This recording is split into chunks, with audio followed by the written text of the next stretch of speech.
So hi guys, there's a new chapter, and a new season of the beginning after the end. If you haven't watched the last episode of the previous season, make sure to check it out first so you can understand what happens next. At the beginning of the episode, we see Arthur Lei Win. He looks intense and serious, staring ahead while thinking about Sylvie, who has been possessed by Agrona Vritra, the ruler of Alacria. On the other side, Sylvie stands with completely red eyes and a faint smirk, clearly under Agrona's control. Realizing the situation, Arthur quickly raises his hand, gathering air from outside before sealing the door with his magic. Despite his actions, he looks visibly tense as he asks, "What happened to Sylvie? Is she okay?" Agrona responds calmly, "Oh Sylvie, that's a nice name. Don't worry, I'm only using a harmless spell to communicate with you. Nothing will happen to her.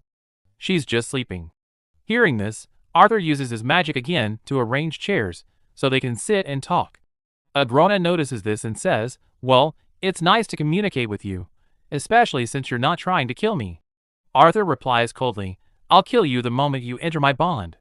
Have you gone mad?" Agrona answers, "By the way, I can't use mana arts inside this body." Then, with a more serious expression, he continues, "Let's talk about something more important." He waves his hand and adds, "I'm glad I came directly to you instead of one of your leaders. It would have been interesting to see their reaction if they knew Agrona had appeared in what they consider the safest place." Arthur narrows his eyes and asks, "What's the second reason?" Suddenly, Agrona steps closer and says, "If there's anyone on this continent I'm most interested in, it's you." Hearing this, Arthur grows even more serious, thinking to himself, "Why would the ruler of Alacria be interested in me? Whatever it is, it can't be good." Agrona smirks and says, "Look at your face. There's no need to worry. I'm not going to attack you." He lets out a small laugh. "This is just a test, and in this form, I can't really do anything anyway." Arthur responds cautiously, "You're a very strange person." Agrona laughs. "Strange? What were you expecting? A cave king trying to conquer the world?" Arthur replies, "Something like that." Agrona continues, "Well, you're not entirely wrong. But I still want to be seen well by my people. I've spent generations in Alacria, watching their morals change. Public executions used to be normal, but now people find them horrifying. It's fascinating how perspectives shift over time. That's why my people now treat the lessers like you." Hearing this, Arthur responds angrily, "So what do you consider right and wrong? You killed millions and destroyed countless lives. That doesn't sound very noble coming from you." Agrona chuckles. "And you say that while displaying my dear Jarrett's frozen body like a trophy? I don't think you're in a position to judge." Arthur pauses, briefly wondering if there's any truth in Agrona's words. Then he says, "Even so, Alacria isn't completely a wasteland. The lessers there are treated like slaves." Agrona replies, "Do you really think I don't care about the lessers?" Arthur responds, "According to the Azuras, you conduct cruel experiments on them. You breed with them and perform countless tests. That's why you were expelled." Agrona smiles slightly. "Do you know what the best kind of lie is? A half-truth." He glances to the side, as if noticing something, and continues, "Did they really never tell you why I was expelled?" Arthur asks, "Isn't it because you wanted to build an army capable of killing the other Azuras?" Agrona pulls out a horn from beneath his cloak and replies, "So that's all they told you?" He tosses it casually and adds, "Do you really think I just woke up one day and decided to slaughter my own kind?" Arthur answers firmly, "No matter what reason you give, it doesn't matter. What you're doing can never be justified." Agrona sighs, slightly disappointed. "I expected as much. Your mindset is just like his." He continues, "Let me give you a theory. Imagine you were born on this continent without magic. How different would your life be? The royal families you know wouldn't even look your way. Your peers from Xyrus? No, without magic, you would never have gone there." He pauses before continuing, "How would you feel? Basilisks are already looked down upon by other races. But imagine your own kind despising you for your lack of talent. Even Lord Indrath, who acknowledged you, wouldn't have spared me a glance." Arthur scoffs and replies, "And this hypothetical version of me is supposed to relate to you? That still doesn't justify playing with countless lives just to gain power." Agrona narrows his eyes and asks, "Do you cry for the ants you step on?" Arthur laughs slightly. "I was naive to think we could have a rational conversation." Agrona waves his hand dismissively and says, Everything I achieved through those experiments has benefited the leaders of Alacria. They worship me, not out of fear, but out of reverence. To them, I am their savior. Arthur asks, did you erase their memories? The memories of you killing and torturing their ancestors? Or something like that? Agrona Vritra turns to the side and replies calmly, I'm sure those test subjects were grateful that I made use of them. It is their heirs, their future generations, who will reap the rewards of their sacrifices. Hearing this, Arthur Lewin thinks to himself, this egotistical maniac. He truly believes what he's doing is right. Arthur then asks, what exactly have you accomplished that could possibly justify experimenting on the people of Alacria? Agrona, while casually touching a nearby piece of art, replies Arthur. In Dicathan, the ratio of mages to non-mages is 1 to 100. He then turns toward Arthur and continues, what do you suppose the ratio is in Alacria? He pauses before answering, it's 1 in 5. Hearing this, Arthur is stunned, his eyes widening in shock. 1 in 5. Agrona smirks and says, look at you, you're impressed. Arthur quickly regains his composure and asks, what's your goal in all of this? You sound insane. Agrona replies calmly, insanity is relative. Arthur, now more cautious, says, I assumed you wanted my help. Or that you were trying to get me on your side. Hearing this, Agrona laughs. My side? He sighs lightly and continues, you make a lot of assumptions, but you're still missing the answers. Then, with a faint smirk, he adds, I suppose I can provide some. The scene shifts to a forest. Soldiers are running quickly, holding their weapons, and forming shields behind them. A huge giant crashes through their defenses, breaking the shields and throwing soldiers aside as it runs away. Even so, the others keep trying to hold their ground, pointing their weapons at the giant beast. One of the leaders shouts angrily, oh great Vritra! Shields up! Keep the defense panels steady. Don't let any beast stray from the pack. The soldiers move forward, trying to control the beasts with their weapons and shields. Nearby, a soldier named Ashton sits on the ground, using his magic. The leader clenches his fists and grits his teeth, thinking angrily. It was such a pain bringing them here from the northern beast glades. I guess even Anads have their uses. Better one of them dies than a mage. He looks at Ashton and asks, can you scan inside the forest? Ashton replies nervously, no sir. My range can't reach that far. Maybe because of the fog. The leader turns and says, looks like you'll have to go in with us. Ashton is shocked. What? That's not what I... Before he can finish, the leader grabs his shoulder and shouts, you sentries think you're special because of your spying tricks? You'll be safe with me and the casters. Safer than if you keep talking. Ashton quickly nods. Yes, sir. The leader lets go and says, now form a mental link with me, and only me. You don't seem very good at multitasking. Ashton places 2 fingers on the leader's head and forms the link. Then he speaks through it, can you hear me? The leader responds, how is it you still stutter even in your own?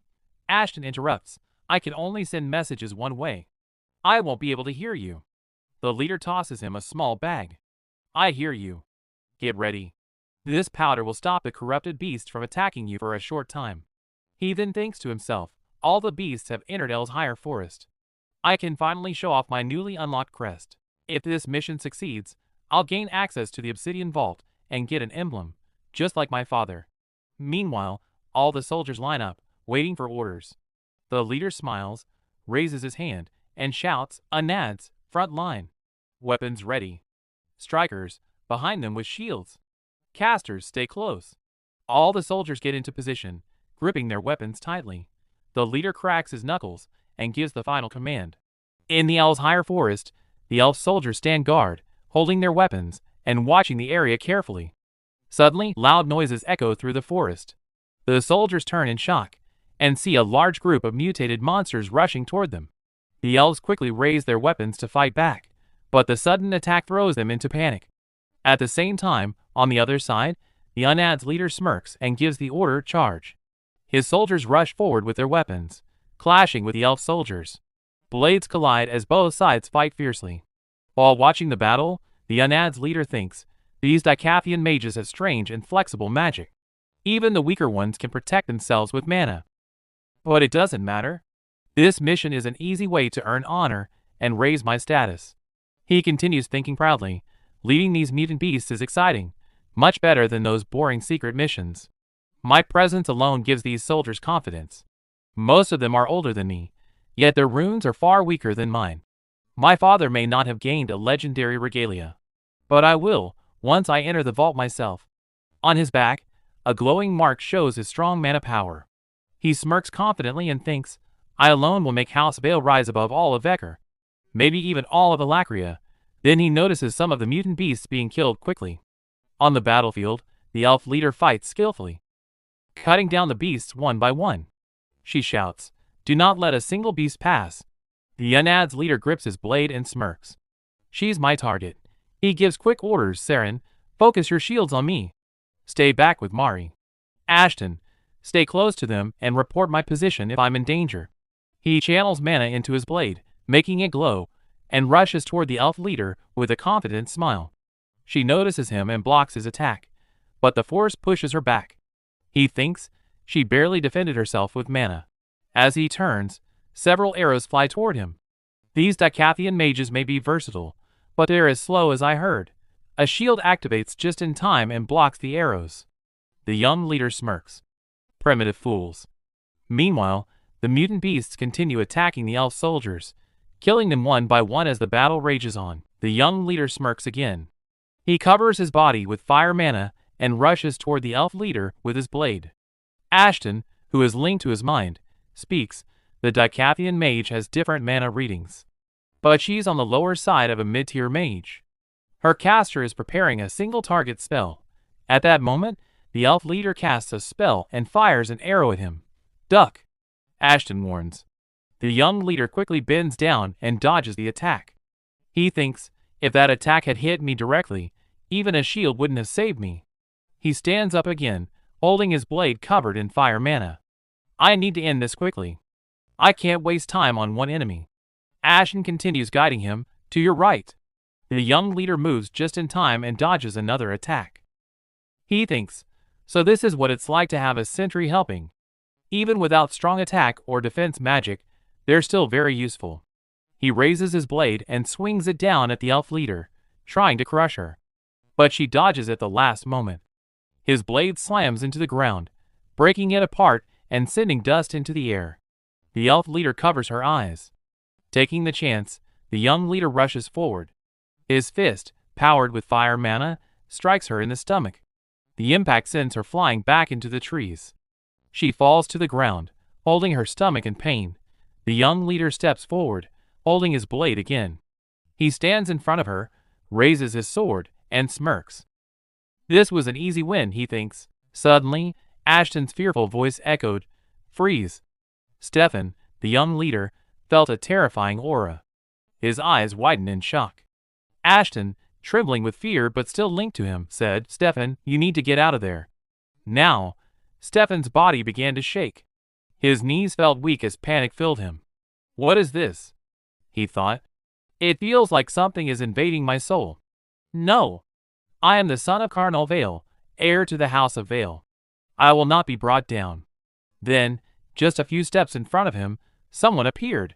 It was Arthur Lewin, standing calmly with narrowed, serious eyes. Stefan stared at him in disbelief. This mage. He looks around my age. How is he this powerful? Arthur raised his hand, covering it with ice magic.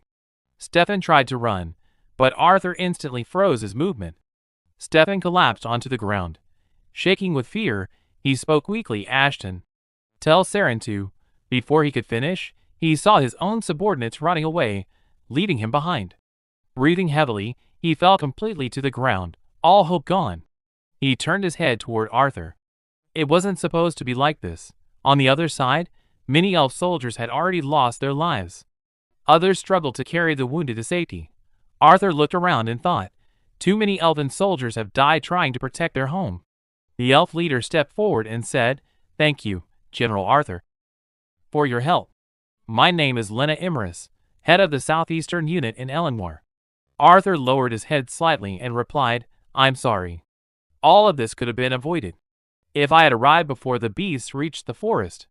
He then remembered his conversation with the Grona of Ritra and thought, is this what he meant when he said the war is moving to the next stage?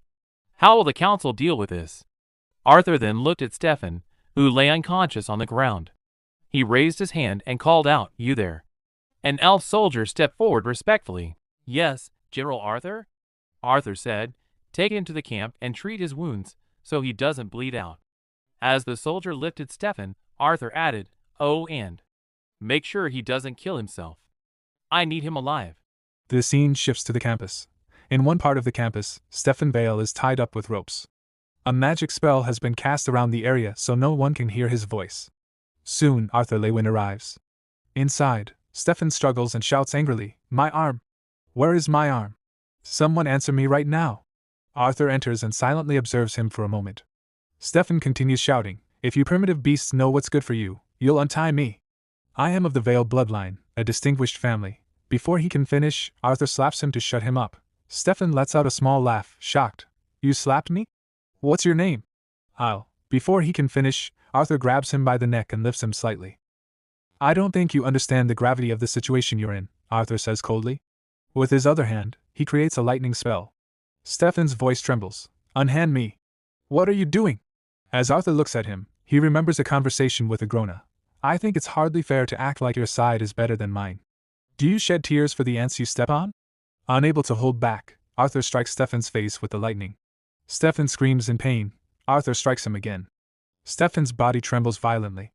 "It feels like I'm on fire." Arthur grabs his head and says calmly, "Your nerve endings are a little fried and confused right now. But that's just the beginning." He presses the lightning-covered hand against Stefan's head. Stefan's eyes widen in shock as he screams. But suddenly, Arthur stops. For a moment, he stares at him, almost unable to believe what he's doing. Stefan, still in pain, weakly begs, "Please. Why are you doing this? What do you want?" "I'll give you anything." Arthur replies coldly, "Your name?" "Why do you need to?" Arthur forms lightning again. Terrified, Stefan quickly answers, "Stefan Vale." Arthur nods slightly. "Stefan, your family, your bloodline, is prominent. Am I correct?" "Yes." "I won't kill you if you cooperate. Your condition depends on how honestly you answer my questions. Do you understand?" Arthur releases a small burst of mana to intimidate him. "I understand," Stefan says in fear. Arthur crosses his arms. "Good. List all the members of the Vale house and your relationship to them." Stefan replies, "Lucia Vale, my sister. Izora Vale, my mother. Colonel Vale, my father." Hearing the name Colonel Vale, Arthur recalls it from Yuto's memories. Arthur continues, "What is the awakening process?" "It's a ceremony that unlocks a child's first mark, allowing them to become a mage." Arthur places his hand on his chin. "What's the difference between a mark and a crest?" Stefan hesitates, wondering how Arthur already knows this. "A crest is stronger. It grants a deeper understanding of a specific type of magic." Arthur thinks carefully. "Is a crest the highest level?" "No. After crests come emblems, and then regalias." Arthur's eyes grow colder. "How strong are regalia users compared to retainers?" I don't know. The strongest mage in my family is only an emblem holder." "I swear on the name of Vritra." Arthur sighs. "They treat the Vritra like gods." He asks again, "Do you know how many emblem and regalia holders are currently in Daikathan?" "My commander is an emblem holder, but he answers to a regalia holder." "I don't know the exact numbers." Arthur realizes Stefan is too low-ranking to be very useful. But Stefan quickly adds, "I do know something else. This wasn't the only attack on the forest. Several other troops are heading north right now." Arthur turns and begins to walk away. Stefan pleads desperately, "That's valuable information, right? Please let me go. You promised." "I answered all your questions truthfully." Arthur walks outside, seeing wounded soldiers and dead bodies. Without looking back, he says coldly, "I told you. I wouldn't kill you."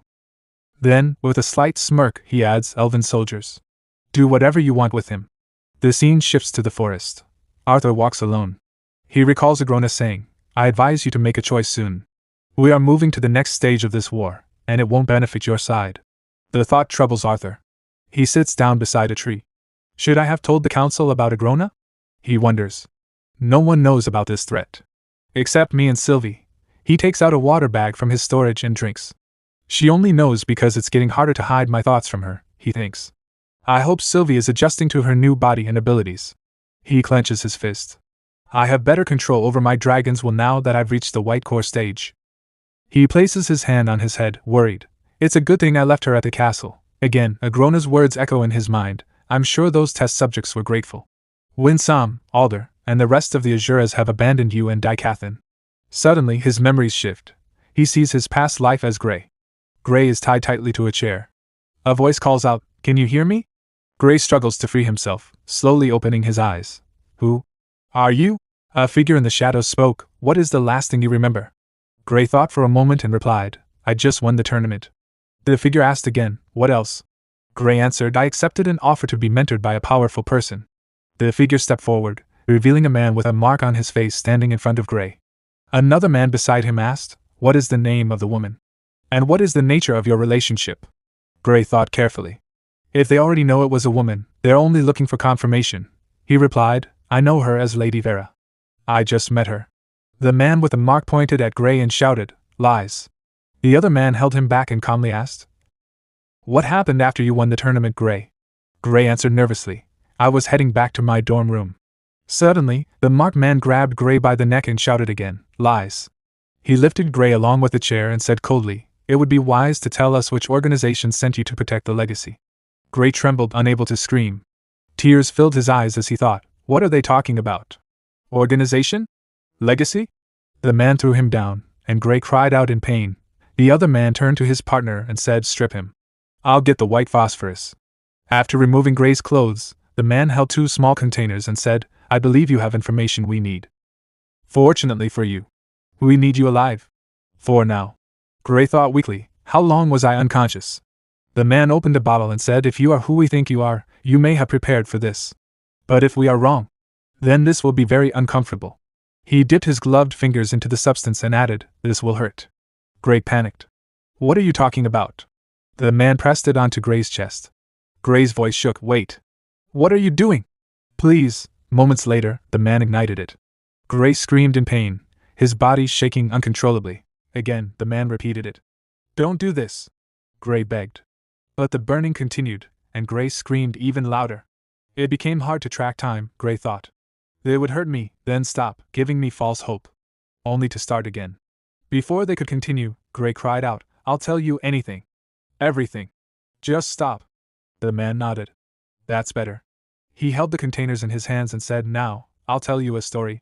And you'll fill in the gaps if you want to avoid more pain." He continued, "Your name is Gray. Headmaster Olivia Wilbeck took care of you since infancy. The orphanage was your home. Correct?" Gray nodded weakly. The man leaned closer. "Which military institution trained you to become the legacy's protector?" Gray replied, "I've only completed my 2nd year at Cyrus Academy. I've had no prior training." The man clenched his teeth in anger. "So you're saying you defeated skilled fighters without training?" "I had help from my friends, but why would Wilbeck," the man interrupted angrily, "allow the legacy to walk around publicly with ordinary children?" Gray looked at him in confusion. "What is this legacy you keep talking about? I've never heard of it." The man's eyes widened. He stepped closer and said coldly, "There are only 2 things I want to know, Gray. Which organization sent you? And how much is the country of Trident involved in publicly announcing Lady Vera as your mentor?" He pressed the substance against Gray's cheek. Gray, terrified, whispered, "Please." The man lit a flame and brought it closer. "I don't know," Gray cried, sweat running down his face. Just as the flame was about to touch him, a sword suddenly appeared and struck the man holding the flame in the neck. Before anyone could react, another strike hit the marked man, sending him flying backward. A calm voice said, "You're safe now, kid." Gray's eyes filled with tears as he struggled to stay conscious. Standing before him was Vera, his mentor. She had come to save him. After taking a rest, Arthur took to the air using his magic. As he flew, he thought, the sensation of flying is exhilarating. He turned to look back at the forest and considered, Lena and her elven forces will be better off with General Aya, given her experience with the terrain. A small smile formed on his face as he surged forward at full speed. I should head back to the castle. But the transmission scrolls should provide enough information about the Alacrians for now. The view felt different flying without Sylvie. Memories of his past life surfaced, and he thought, she'll probably worry that I had another dream about my former life.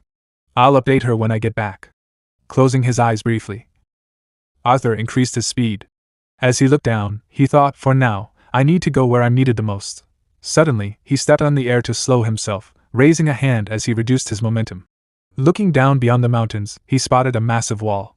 Fires burned fiercely, and the sounds of battle echoed across the land. An Alacrian rode a beast, charging forward, while 2 soldiers thrust their spears at it. Blood splattered as the beast let out a pained scream, its rider nearly falling off.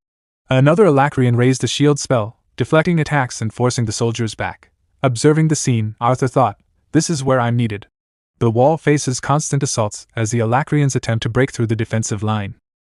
I've read many reports about these attacks, but this is the first time I'm witnessing it myself. At that moment, someone atop the massive wall aimed a fire spell at him. Arthur instantly noticed the attack, turned, and raised his hand, effortlessly blocking it before redirecting the flames downward. The soldier who had cast the spell stood frozen in shock, unable to comprehend how Arthur had stopped it so easily. In the next instant, Arthur rushed toward them. Panic spread among the soldiers as he descended, landing firmly on the rooftop of the massive wall. The force of his arrival sent a powerful gust of wind swirling around them. "General!" someone shouted. The captain of the soldiers stepped forward, standing in front of Arthur Lewin, while the others saluted behind him. One soldier, trembling, stood beside the captain, the very one who had launched the fire spell. "My sincerest apologies for my subordinate's grave mistake," the captain said, bowing deeply. He forcefully pushed the soldier's head down as well. With anger in his voice, he added, "We had not received any notice that a lance would be visiting the wall. He mistook you for an enemy. I will reprimand this fool and see to his punishment immediately." Arthur Lewin smiled faintly, thinking, "It's been a while since I've been treated like this." Still smiling, he replied, "There's no need. I arrived unannounced from the Beast Glades, so the confusion is understandable." He then turned his gaze to the nervous soldier and said, "Good eye, soldier. But next time you encounter an unidentified threat, report it to your superiors immediately. Understood?" The soldier straightened, still visibly nervous, and saluted. "Understood, General." Arthur Lewin stepped forward and asked the captain for his name and position. The captain walked alongside him and replied, "Captain Albert Kelris of the Bulwark Division." Arthur turned to him with a slight smile. "Well then, Captain Albert Kelris. Let's talk strategy." As they descended the stairs, Captain Kelris began to explain, "My division primarily consists of workers responsible for maintenance and construction of the wall. The constant stray attacks keep them busy. I submit daily reports on repairs, resources, and supplies." Arthur observed the soldiers as they worked tirelessly to reinforce and protect the wall. Nodding, he said, "Quite impressive. Calling this place the wall is quite misleading. When it's so much more," he thought. As they descended deeper along the wooden stairs, a loud noise echoed throughout the structure. "Please excuse the noise, General," Captain Albert Kelris said. "I've been told it can be quite overwhelming for those who aren't used to it."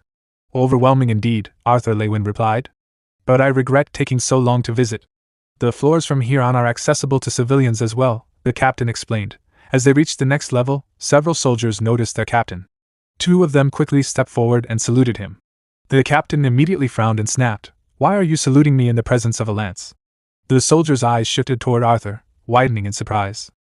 Realizing their mistake, they quickly saluted again. "General!" Arthur let out a small laugh. "One salute is enough." "Yes, sir," the soldiers replied nervously. They continued walking, the heat increasing as sweat formed on Arthur's face. He wiped it away and asked, "Is there a fire nearby?" "We're passing through the main forge," Captain Kelris answered. "There's always a lot of heat and smoke here." The floor was filled with activity. Workers labored intensely, using magic to operate massive machines that released bursts of steam into the air. Arthur looked around in surprise, thinking, "The mechanisms behind this wall are incredible." He paused in front of a huge piece of machinery, studying it closely. This looked similar to an old steam-driven hammer from Earth. But how? Then he noticed the use of gravity magic. One worker held a glowing piece of iron while another manipulated it with gravity, shaping it with precision. Nearby, two more workers used fire magic to heat and mold the metal.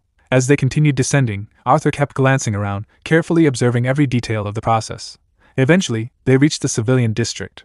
Captain Kelris turned to him and said, "The wall is quite the marvel, isn't it?" "It's amazing," Arthur replied, looking around. "The infrastructure and population have grown so much in just a few years. There's practically an entire economy here." "Exactly," the captain said as they walked on. "Since there's no law mandating service in the war, we offer rewards to adventurers who volunteer. They earn easy money, and we gain able-bodied mages and fighters. There is occasional tension between the soldiers and the adventurers." Arthur watched as children ran past, laughing and playing. A faint smile crossed his face. "But everyone here shares a common enemy beyond these walls," Captain Kelris finished. As they continued walking, Arthur Lewin's eyes drifted toward a group of adventurers. One of them, holding a sword, spoke to a nearby merchant. "Would this really stand a chance against a mutant?" the adventurer asked skeptically. The merchant let out a laugh. "Would any of us?" he replied before adding, I'm just kidding, of course it can. I'll pass, but thanks, the adventurer said, shaking his head. On the other side, another merchant approached Arthur, offering him a pair of boots at a discounted price. Arthur simply waved his hand, indicating he didn't need them. He then glanced back at Captain Albert Kelris and asked, Are the merchants here because of the adventurers? Yes, sir, the captain replied. They're restricted from operating on the main supply route, so they set up shop here instead. As they moved down to a lower floor, Captain Kelris continued, Even though the taxes here are quite high, they still come in droves. Without them, we'd have to worry about supplying food, clothing, weapons, and even entertainment for thousands of mercenaries. Arthur listened as they walked. We pay the adventurers, the captain went on. The adventurers spend their earnings with the merchants, and we collect taxes from the merchants to fund the adventurers. It keeps everything balanced. As they passed by food stalls, the smell caught Arthur's attention, and his stomach growled softly. He felt slightly embarrassed but kept walking. Everyone earns a living, Captain Kelris continued, and we all play a role in defending the wall. Arthur looked around with a faint smile. It's brilliant, he thought. A resourceful use of everything available. His gaze shifted to the captain. The economy here says a lot about the senior captain managing this city-like fortress. Captain Kelris smiled slightly. I'm sure flying down would have been much faster, but I hope this tour helped you become more familiar with the wall. I appreciate it, Captain Albinth, Arthur replied. The captain nodded. This is where the captains and division heads hold their meetings. Arthur looked ahead, surprised. That's a lot of guards, he thought. You arrived at a good time, Captain Kelris added, slipping a hand into his pocket. A meeting is about to begin. I was heading there when you showed up. He presented his identification to the guards, who quickly granted them entry. The senior captain is inside, Kelris said as they walked in, along with the other captains and division heads. The senior captain, Arthur thought. Inside, a large table dominated the room, covered with a massive map. Several captains sat around it, holding documents as they discussed matters. Their attention shifted as Arthur entered. Captain Kelris saluted. The senior captain rose from his seat and spoke, General Arthur Lewin. It's an honor to have a lance present here. The others immediately began to stand out of respect, but Arthur raised his hand. No need. Please stay seated. The senior captain nodded and continued, Please have a seat and allow me to introduce myself. I am Trodia Flamesworth, the senior captain in charge of the wall. The scene shifts to the castle, where a voice echoes loudly, Come on. You've got this. Inside, Sylvie, now in her human form, looks completely exhausted. She leans against the side table, her body trembling. Struggling to keep herself upright, she mutters, I can't. Her voice shakes as she repeats, I can't do it. On the other side, Arthur Lewin's younger sister, Eleanor Lewin, raises both her hands, encouraging her. You can do it, she says with determination. Eleanor is trying to teach Sylvie how to walk. Since Sylvie is in human form, she isn't used to standing or moving on her own feet yet. Sylvie looks at Eleanor and lifts her hands slightly, pleading, You're too far this time. Come a few steps closer. But Eleanor shakes her head firmly. No. You have to try walking further without any help. Taking a deep breath, Sylvie turns around and slowly attempts to stand properly. Her legs tremble as she carefully taps her foot forward, trying to move. As she manages to take a step, Eleanor beams with excitement. That's it. You're doing really. Before she can finish, Sylvie loses her balance and begins to fall. Seeing this, Eleanor quickly jumps forward with her hands outstretched, trying to catch her. But instead, both of them tumble to the ground together. They stare at each other for a moment, panic in their eyes, before suddenly bursting into laughter. Still lying on the ground, they hold each other's hands, laughing freely at the moment. Back at the wall, a meeting was being held, and Arthur joined in. One of the captains, Captain Kruer, pointed at the map spread across the large table and said, Based on their last transmission, there are currently 5 units in this region, and another 3 farther east. The senior captain in charge, Trodia Flamesworth, held a set of documents in his hand as he responded, Captain Kruer, the log sheets for clearing the dungeons. How accurate is this timeline? Captain Kruer replied, Fairly accurate, taking everything into account. Before she could finish, Trodia placed the documents firmly on the table. 1 week is too long, he said coldly. The number of corrupted beasts attacking the wall continues to grow. 4 days for each dungeon, that's all we can allow. Arthur watched him carefully. Throughout the entire meeting, he paid close attention to Trodia Flamesworth. He couldn't help but feel a negative bias toward him after hearing about the Flamesworth family's values from Jasmine and Hester. On the other side, Captain Kruer quickly placed several papers onto the table and protested, But sir, rushing the expeditions to that degree will cause significantly more casualties. Arthur continued his thoughts as the discussion went on. After hearing everything in the meeting and seeing the man in person, all he felt was a wary sense of callousness. Some of these dungeons had never been cleared before. Without extreme caution, an entire unit could be wiped out. But in the end, he had come here as a lance, not as Jasmine's friend. Trodia Flamesworth waved his hand and replied firmly, "The wall is the last line of defense on the eastern border, and our numbers are already limited. If a soldier from your unit dies out in the Beast Glades, that soldier's family isn't in danger." Hearing this, Captain Kruer felt a wave of nervousness but remained silent. Arthur Lewin continued observing, his thoughts running quietly. Trodia Flamesworth may be a poor father with a cold personality. Trodia continued speaking, his tone unwavering. However, if the number of beasts from uncleared dungeons overwhelms the wall because your unit is too busy exercising extreme caution in one dungeon, many more lives will be lost here. And those monsters, and the Alacrians controlling them, will move on unimpeded to the nearby towns. Captain Kruer nodded, understanding the situation. Trodia looked at her coldly. 4 days. That is an order, Captain Kruer. Arthur glanced at him again, thinking, but his leadership is solid. Then Trodia turned to another officer. Captain Albert Kelris, what is the progress on the new routes for our Trailblazer division? Arthur's eyes shifted slightly. That's Tesh's division, he thought. Captain Albert Kelris raised his hand and replied, "We've just finished securing the 4th tunnel." He stood up and pointed at the map. It's the longest one yet, and the entrance is hidden in a small crevice along a riverbank. A team of Earth mages is still reinforcing the tunnel, but it should be accessible to Captain Kruer's unit within the week. Trodia responded without hesitation, "Pull back a fourth of the workers and have them work at night instead. We were forced to flood another route just last week because its location had been compromised. Securing more underground routes is a priority." He then turned back to Captain Kruer. "Are there any updates on locating new teleportation gates?" Captain Kruer replied, "We've only allocated a single unit to scouting for gates. I'll need more time." Arthur spoke up, slightly puzzled. "Teleportation gates?" Trodia gestured lightly and explained, "Yes. The attacks on the wall are constant, and we send new troops every day. Right now, the best way for our soldiers to access the Beast Glades is through our underground channels. But those tunnels are often unstable, and traveling on foot is slow and dangerous." He continued, "However, with the train currently being built to connect the wall to Black End City, we will soon have easier access to the city's teleportation gate. If we are able to locate any gates hidden within the Beast Glades, we can connect them to the city gate.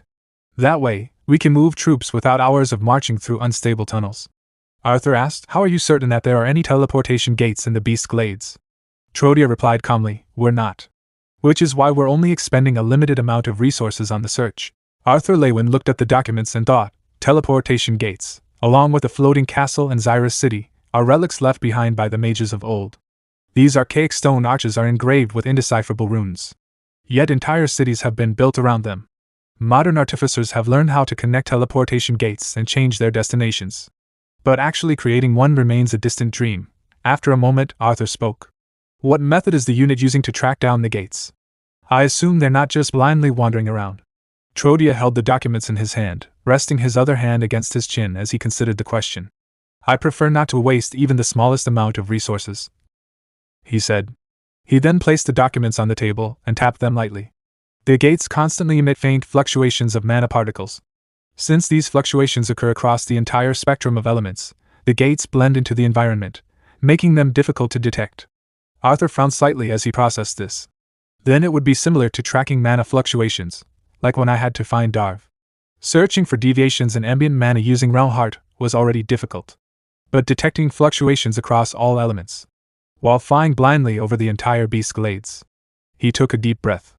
It would be a waste of time, especially since there might not even be any gates.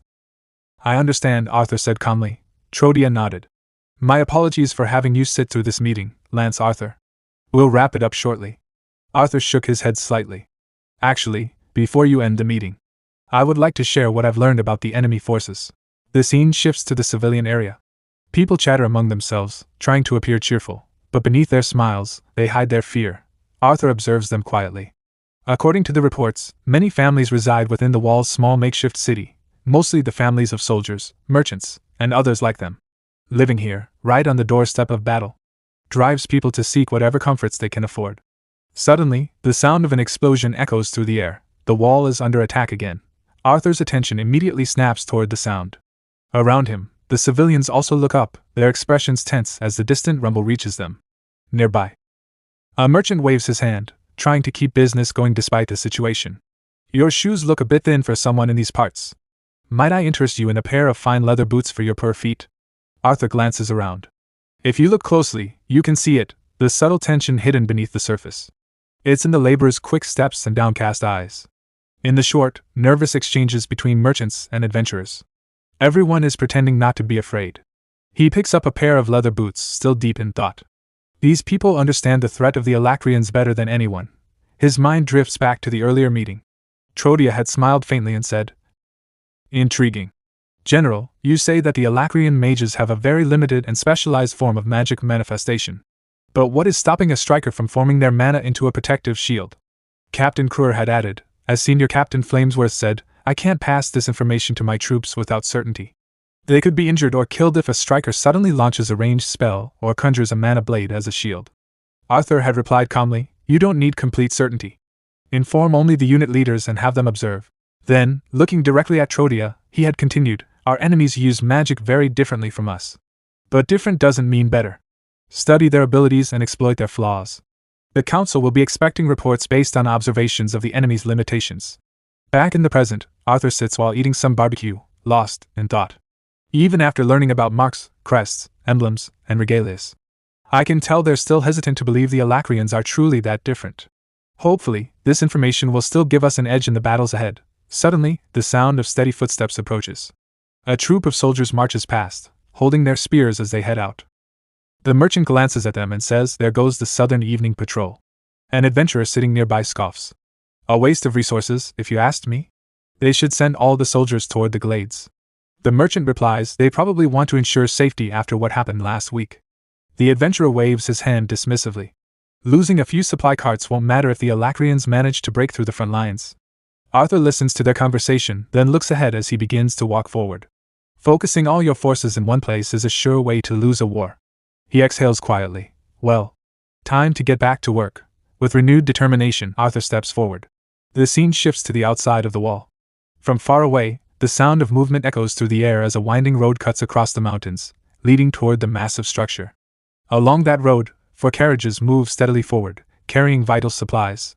Everyone remains alert, focused on ensuring the cargo reaches its destination safely. One of the carriages is driven by Arthur Leywin's father, Reynolds Leywin. Narrowing his eyes at the distant structure, he says, "The wall is in sight." A cold wind sweeps across the path as the twin horns accompany them, guarding the supplies with vigilance. Inside another carriage, Arthur Leywin's mother, Alice Leywin, sits alongside Jasmine, one of the twin horns. Both remain tense but determined, committed to their duty of safely delivering the supplies to the wall. Suddenly, one of the creatures pulling a carriage lets out a loud, panic scream. Hearing it, Reynolds' gaze snaps toward the source. His expression shifts to shock as he quickly grabs the reins, trying to steady the frightened beast. "Stay alert! Something," he shouts, but before he can finish, a burst of fire erupts behind them. Reynolds grits his teeth, his mind racing. Another ambush? One of the carriages is set ablaze, and the creatures pulling it shriek in agony, terrified by the flames. At the same time, Jasmine and the twin horns take their positions, raising their bows and preparing to counterattack. The fire spreads chaos among the convoy. The panicked creatures struggle wildly against their restraints. Despite Reynolds' efforts to calm them, they refuse to settle. With a violent jerk, one of the creatures breaks free and bolts down the road, dragging the carriage out of formation. Angela Rose dropped to one knee, quickly locating the source of the ambush. Raising his staff, he cast a spell and pointed ahead. "Over there!" A wave of magic shot forward, striking an Alacrian soldier, only for the enemy to raise a barrier and block the attack. At the same time, Alice Leywin and Jasmine leapt out of the carriage. Jasmine gripped her daggers and rushed forward without hesitation. Behind her, Helen Shard drew her bow and began firing arrows in rapid succession. One of the carriages lost its balance amid the chaos, tipping over as 2 men were thrown to the ground. Angela lifted his staff again, conjuring multiple spells into the air. "Give us cover!" he shouted. Nearby, Reynolds Leywin clenched his teeth, scanning the area. "Where are they hiding?" Durden Walker quickly reacted, casting a defensive spell that formed a barrier around the carriages and his teammates. Others scrambled to steady the remaining carriages while searching for the hidden attackers. Stepping into the center of the barrier, Reynolds raised his voice. "Get ready to fight. Don't let them damage the supplies." Helen glanced at Durden, noticing his panic. Durden, stay on defense. Give Angela and me a clear view. Nodding, Durden used his earth magic to raise 2 large stone platforms from the ground, lifting Angela and Helen upward. From their elevated positions, they gained a better view of the battlefield. Meanwhile, Jasmine charged toward an Alacrian hiding in the distance. The enemy hurled flames at her, but she reacted instantly, throwing both of her daggers. The blades cut through the fire and flew straight toward him. He quickly raised a barrier, deflecting the attack, but in that instant, an arrow pierced his neck. The Alacrian staggered in shock. It was Helen, who had taken the shot from above. Suddenly, another Alacrian appeared, riding a massive flying creature as he descended toward Helen, weapon raised to strike. Behind you! Angela shouted, immediately casting another spell. He hurled a large rock with his magic, striking the creature midair. It's coming down! He yelled. The beast let out a cry as blood splattered from the impact, losing control. Its rider jumped free to save himself. As he landed, he unleashed a barrage of small ice shards, but Helen's next arrow cut through the air and narrowly missed him. Reynolds, stop him! Helen shouted. The ice shards flew toward one of the Twin Horns members, but before they could hit, Reynolds leapt forward, summoning flames to intercept and shatter the attack. Without hesitation, he followed up with a powerful punch aimed at the Alacrian. But just before the blow could land, the enemy conjured another wave of ice, swinging it forward. The sharp shards slashed across Reynolds' arm. He gritted his teeth in pain as blood seeped from the wound. Move aside, the Alacrian sneered. Clutching his injured arm, Reynolds stood his ground, unwavering. Never. From above, Helen Shard fired a volley of arrows at the Alacrian. The enemy reacted quickly, raising a barrier that blocked every shot. At the same time, a wave of magic from Angela Rose surged toward him from another direction, but once again, the Alacrian reinforced his barrier and stopped the attack. Then, suddenly, his attention snapped elsewhere. Without warning, the barrier surrounding him shattered, leaving him confused and exposed. Still gripping his ice dagger, he turned toward the disturbance, only to realize too late what was happening. Seizing the opportunity, Reynolds Lewin charged forward, his fist engulfed in flames. In a single decisive strike, his blazing punch slammed into the Alacrian's chest, burning straight through it. The enemy collapsed to the ground, defeated. Reynolds and the members of the Twin Horns remained standing, breathing heavily from the battle. Moments later, a figure appeared in front of them. Reynolds immediately noticed and tensed, before recognizing him. It was Arthur Lewin. Arthur stood calmly, holding a captured Alacrian by the collar. I left this one alive for questioning, he said, tossing the prisoner down beside the supply beasts. We'll send soldiers to collect that creature as well for research. Everyone stared at him in surprise. Arthur looked around, slightly uneasy. What? Reynolds suddenly grabbed Arthur by the shoulder, laughing as he held on tightly. I don't think I'll ever forget that you're a lance now. The others joined in with laughter. Arthur scratched the back of his head, smiling awkwardly. Soon after, the convoy resumed its journey and finally arrived at the wall. The carriages passed through the gates, the supplies safely delivered as soldiers moved in to secure everything. Arthur stood to the side, watching as the supplies were handed over. That was my first time seeing the Twin Horns fight in years, he thought. They know exactly how to play to each other's strengths and cover each other's weaknesses. It's clear they've built that through years of experience and shared battles. His expression softened slightly. But how many more battles can they endure before the war takes its toll on them? A gentle hand tapped his shoulder, pulling him from his thoughts. He turned to see his mother, Alice Lewin, looking at him calmly. As they walked together toward the mess hall, Reynolds spoke up, glancing at Arthur with curiosity. I can't even sense your core anymore, Arthur. How strong have you gotten? Arthur smiled. I reached the white core not too long ago. Reynolds burst into laughter, clearly proud. Did you hear that? He said to the others. Alice gestured for the Twin Horns to sit with him, waving her hand warmly. Reynolds then leaned forward, pressing his forehead lightly against Arthur's, smiling. My boy. Arthur couldn't help but smile back, feeling a quiet sense of happiness. Watching them laugh together, Arthur felt a quiet warmth in his chest. Even though I knew my parents handled deliveries to and from the wall, I never expected to run into them here. It felt almost like luck, being able to share a meal with the Twin Horns again. As they ate, Reynolds looked at Arthur and said, We send your sister messages every time we return to Black End. Arthur paused mid-drink, surprised. Really? Ellie never told me about that. Reynolds chuckled. Your sister's going through a rebellious phase. Alice smiled softly and added, Most of the time, she just replies with I'm okay or I'm alive. Her expression turned slightly worried. Is she eating well? Making friends? Arthur set his cup down. If you're that concerned, why not visit the castle? I'm sure that's what Ellie really wants. Helen, overhearing them, spoke up while taking a sip of her drink. Security around the castle has tightened recently. Only high-ranking officials can use the teleportation gates, and even then, only for official business. Arthur turned to his parents with a small smile. I can take you myself. We can go to Black Bend together, and then head to the castle. Alice gently shook her head. We don't want to trouble you. Besides, a new underground transportation route is being built. She placed her hand over Arthur's. Once it's finished, we'll be able to visit you and Ellie much more often.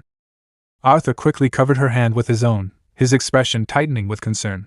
But I've heard reports that the journey from Black Bend is becoming more dangerous. Just look at the battle you fought today. Reynolds frowned slightly. What about that battle? No one was seriously injured. Those Alacrians barely touched me. Arthur met his gaze, his voice firm. This time. But what about the next? Last time, Jasmine and Durden were unconscious. He pressed a hand against his chest. Ellie worries about you. I worry about you. Silence settled heavily over the table. The twin horns shifted uncomfortably, unsure how to respond. Angela suddenly stood up, forcing a nervous smile. Oh, right. We never took our belongings out of the carriage. Helen quickly caught on. Ah, you're right. We'd better grab them before anything gets stolen. They began to leave, gesturing for the others to follow. Durden and Jasmine stood as well, with Durden awkwardly adding, I wonder where our waiter went. Soon they were gone, leaving Arthur alone with his parents. Alice looked at him gently. Arthur, our responsibilities here may not be on the same scale as yours as a lance, but we're still doing our part in this war. We're fighting to end it. Just like you. Arthur shook his head. You're putting yourselves in danger. Everyone is in danger while Dicathan is at war, Alice replied calmly. Even you, Arthur. Yes, but I can handle it. Arthur snapped. Reynolds' expression hardened. Do you realize how hypocritical that sounds? He said sharply. So it's fine for you to risk your life, as long as Ellie, your mother, and I stay locked away somewhere safe? Abandoning our responsibility to our kingdom? Arthur's anger flared. I'm fighting this war to protect you.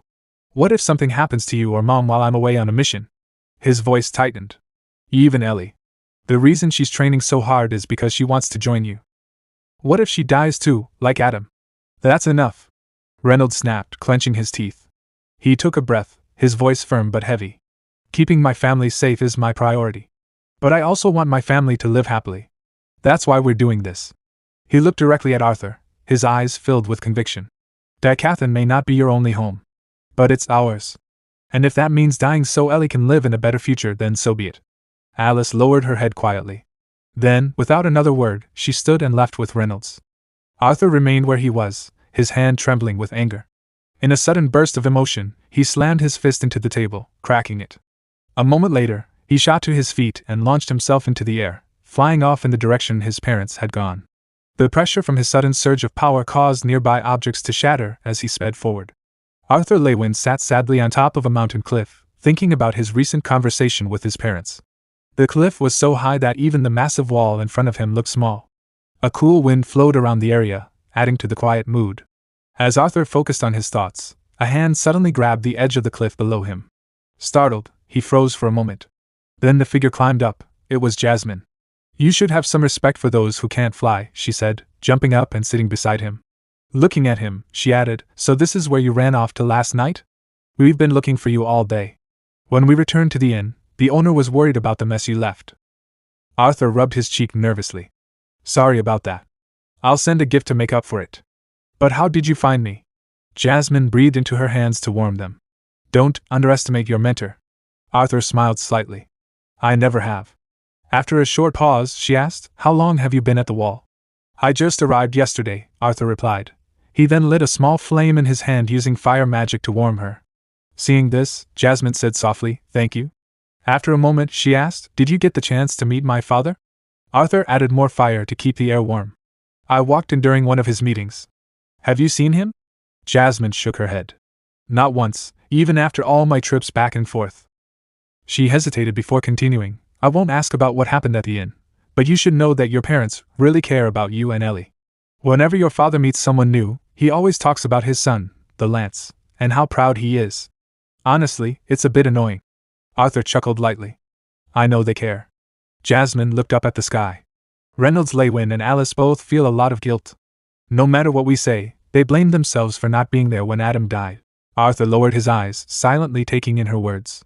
She continued, "You know what happened to your mother before you were born. After what happened to Lensa, she was deeply traumatized. It took her a long time before she could use magic for anything more than minor injuries." Arthur flicked a small rock off the cliff. "I know. That's why I thought they would stay at the castle until the war ended.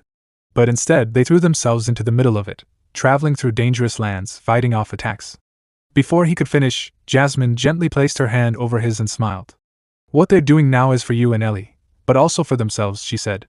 "They're trying to overcome their past mistakes and fears so they can become better parents." Arthur sighed softly. "I know.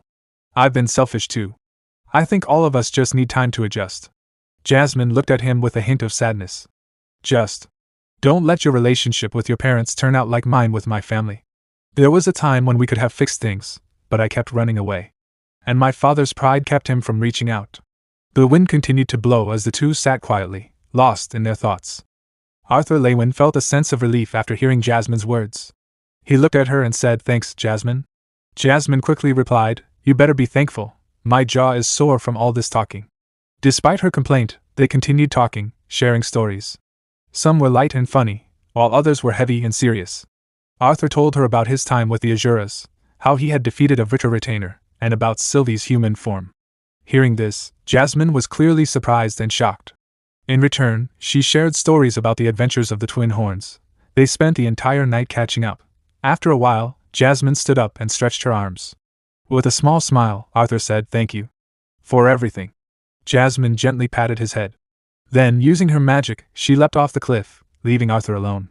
Arthur looked up at the sky and let out a quiet sigh. After their conversation, he felt a little more at ease. The scene shifted to the castle, where many sounds echoed through the halls. Inside the kitchen, the elven chief was busy making a cake. As he carefully prepared one of the desserts, his eyes suddenly shifted. He had noticed something. It was Sylvie, peeking from the side, watching the cake with clear desire.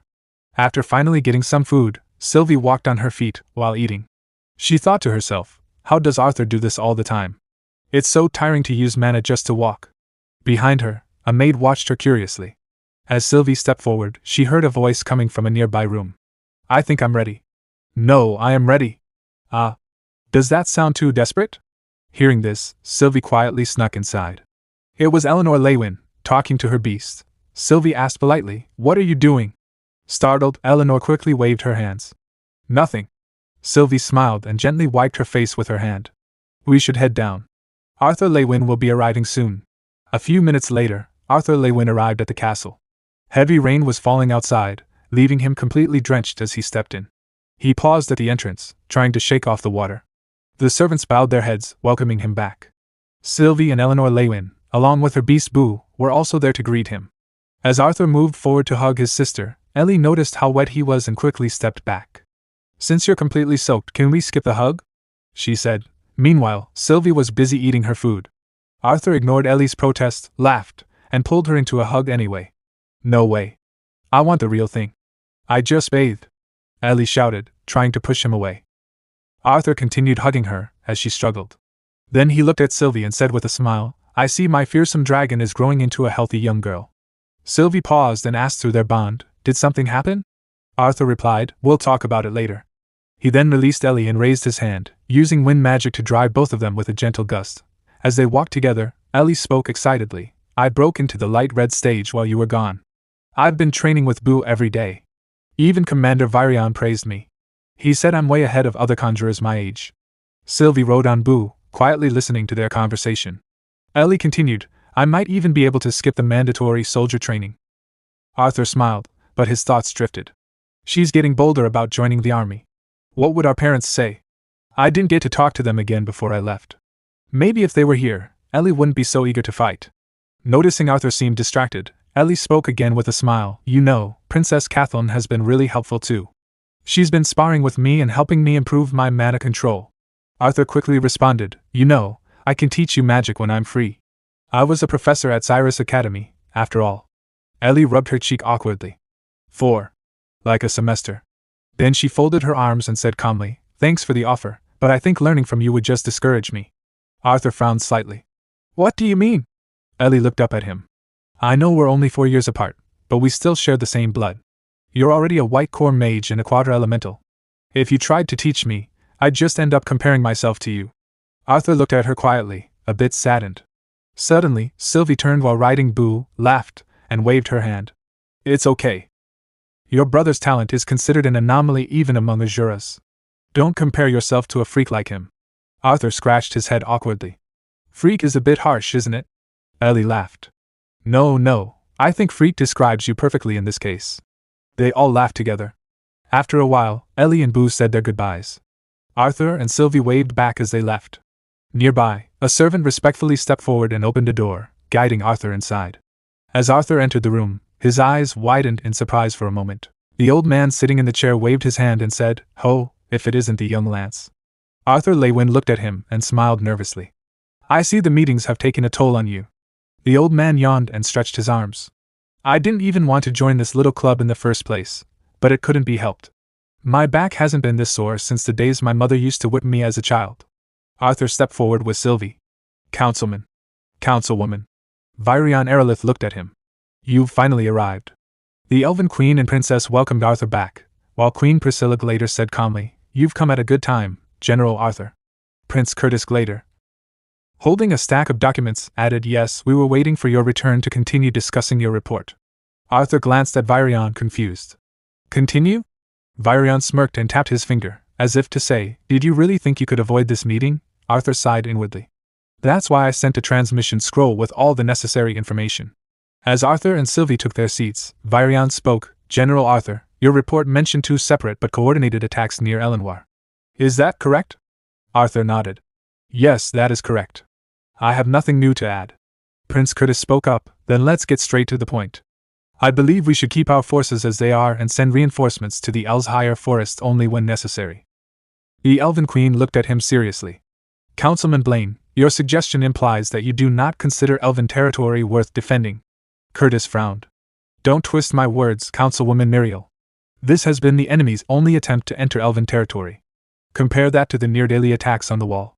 It should be obvious that protecting Satan's borders takes priority."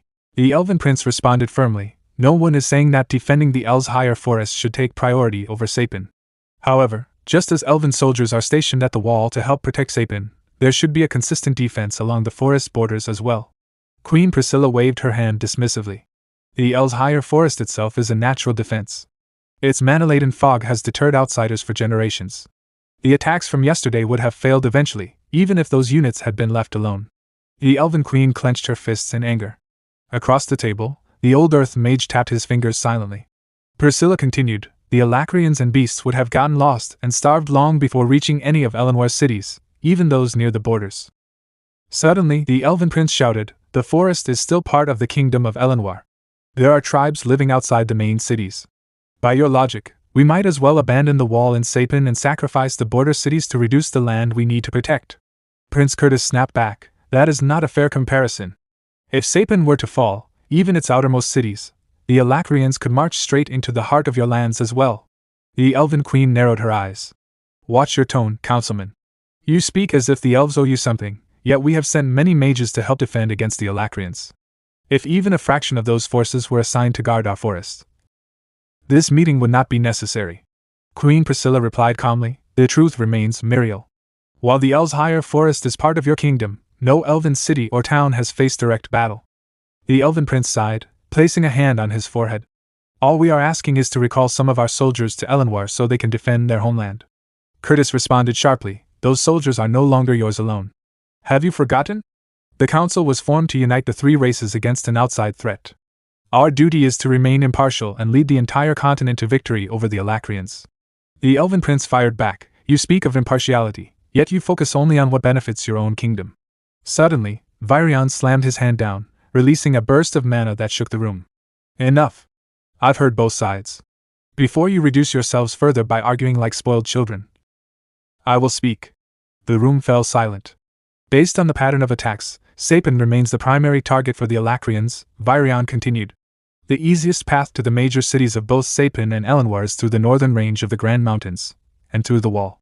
We must assume the enemy knows this and will continue focusing their efforts there."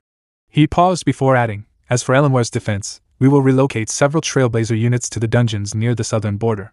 If another incursion occurs, they can emerge and provide immediate support." Prince Curtis nodded. Don't worry, Alduin. The Elves' higher forest is vast, and its fog is a powerful deterrent. As things stand, Elenwar will remain safe. Alduin lowered his head, still looking troubled, but said nothing. The scene shifted to the Elenwar forest. Deep within the dark woods, the Alacrians were using their magic all around. Their spells spread across the trees as they worked. One of the Alacrians, holding mana in his hand, spoke to another. How much longer do you need, Circe? My veiling barrier won't last much longer, especially while covering such a wide area. Circe looked up, her magic already flowing into a massive tree. Done, she replied calmly. After clearing one of the 3 points of the array, Circe lowered her hand and said, It's done. One of the Alacrians turned with relief. Finally. As he stepped forward, Circe's eyes shifted toward him, her expression firm. Don't celebrate just yet. There's still 1 point left. Raising her hand again, she began casting the spell. The 3-point array slowly started to connect. Behind her, another Alacrian stepped forward and created a protective barrier with his magic, shielding them as the 3rd point formed. As the final connection was completed, a faint glow pulsed between all 3 points. Circe exhaled softly. The 3-point array is stabilized. A female Alacrian smiled slightly. Good job, Circe. Now let's move before any elves find us. Circe lifted her hand again, using her magic to scout the surrounding area. Her vision extended far beyond the forest, searching for any signs of enemies. After confirming the area was clear, she waved her hand. This way, she ordered. The group followed her deeper into the forest. I don't even know how long it's been since we started this mission, Circe thought as they moved forward. We've been on edge for too long. They continued setting up more 3-point arrays in different locations. Some Alacrians stayed behind to guard each completed point, while Circe worked on forming the next array. As they advanced further into the forest, Circe's thoughts grew heavier. We're coming across more and more fallen allies. Ahead of them, several bodies of their subordinates lay scattered on the ground. The sight made the group fall silent. The deeper they went, the thicker the fog became, covering the forest in a dense veil. Visibility dropped, and the silence grew suffocating. Only the sound of their footsteps echoed faintly. Suddenly, one of the Alacrian girls raised her hand, stopping Circe in her tracks. The entire group froze. Their eyes widened at what lay ahead. One of the Alacrians stepped closer, examining the scene. These spikes. They're not sharpened. They've been twisted into this shape. Plant magic, another muttered. A different Alacrian turned angrily toward Circe. I thought you said this path was safe. Circe wiped the sweat from her face, keeping her voice steady. We'll have to stop here so I can scout another route. It's hard enough navigating this forest without their constant complaints, she thought, frustration flickering in her mind. They soon found a place to rest, climbing up into the massive branches of towering trees. Sitting atop one of the thick branches, they took out their food. Circe sat calmly, gazing into the distance. Merciful Vritra. Nearby, one Alacrian tossed a piece of food toward a girl, who caught it effortlessly. Sitting beside her, another spoke with a sigh. We didn't set as many arrays as we planned today. The girl nodded slightly. But we still managed to push further into the forest. Circe thought, it's not easy keeping these arrays undetectable. If there's even the slightest mana leakage, the elves will sense it. One of the Alacrians, eating casually, muttered, we could have gone even further if Circe wasn't so slow. Circe heard him but remained quiet. Fane's hostility is only slightly more annoying than Maeve treating me like a child, she thought. Beside her, Cole smiled warmly and held out a piece of food. Hey Circe. I saved the biggest piece for you. Circe hesitated, taking it nervously. Which is still far less annoying than Cole's interest in me, she added in her thoughts. As they ate, Cole glanced at Fane. Don't act like you didn't need a break, Fane. Fane leaned back against the tree. I'd rather get this mission over with. Their quiet conversation faded, and Circe's thoughts turned heavy again. They've trained together for years for this mission. But I've only known them for a few weeks. If their sentry hadn't died the same time I received my emblem, I wouldn't even be here. One of the Alacrian girls spoke up, her tone practical. You know we can't go any deeper into the forest safely. Not until Circe's emblem recovers. Circe lowered her gaze. But that doesn't change the fact that this mission's success depends on me. Fane rested his head back against the tree and said calmly, it's not like we're the only team out here. Cole nodded. Yeah. Maybe one of the others has already secured a route. Silence settled over the group. Out of all the teams, we're the most likely to succeed, Circe thought. Even with my lack of experience, my emblem gives us a clear advantage. Suddenly she stood up. I won't be able to use my emblem again for another day after this, she said. A faint mark on her back began to glow as she activated her power. Mystery of true sense. It allows me to see all 4 elemental mana particles, she thought. But for now, wind attribute mana is enough. She focused, scanning the surrounding area. Mana particles gathered toward her, flowing back into her body. Her breathing grew heavy as the strain took its toll. Fane looked at her. Well? Were you successful, Circe? Cole quickly stood, concern flashing across his face as he saw her condition. Circe steadied herself, then looked at Fane and gave a faint smile. The kingdom itself is still too far. But I found a large area with strong mana fluctuations. It's about a day's travel from here. One of the Alacrian girls leaned forward. A settlement? A town? Cole's face lit up. So we're heading the right way. Good. That means all of this hasn't been for nothing. He smiled proudly. Great job, Circe. Really, great work. Even Fane allowed a small smile. As expected from a member of the Millview blood. I was starting to wonder if you truly belonged to that lineage. One of the girls narrowed her eyes. Fane, don't. Before she could finish, all of them suddenly froze. They felt it, a presence. Circe turned sharply, stepping forward. Her expression hardened as she raised a hand to shield her eyes, focusing into the distance. Elves, she said quietly. Her voice grew tense. 3 of them. The scene shifted to the castle, where the council was gathered for a meeting. Arthur Lewin stood before them and spoke calmly. Since the matter of Elenwar has been decided, I would like to update the council on what I've learned from the latest interrogation. The room fell silent as all eyes turned to him. Arthur continued recounting everything he had discovered, both from his recent battle and from the Alacrian he had interrogated. He spoke in detail about their runes, their unique combat styles, and the abilities they possessed.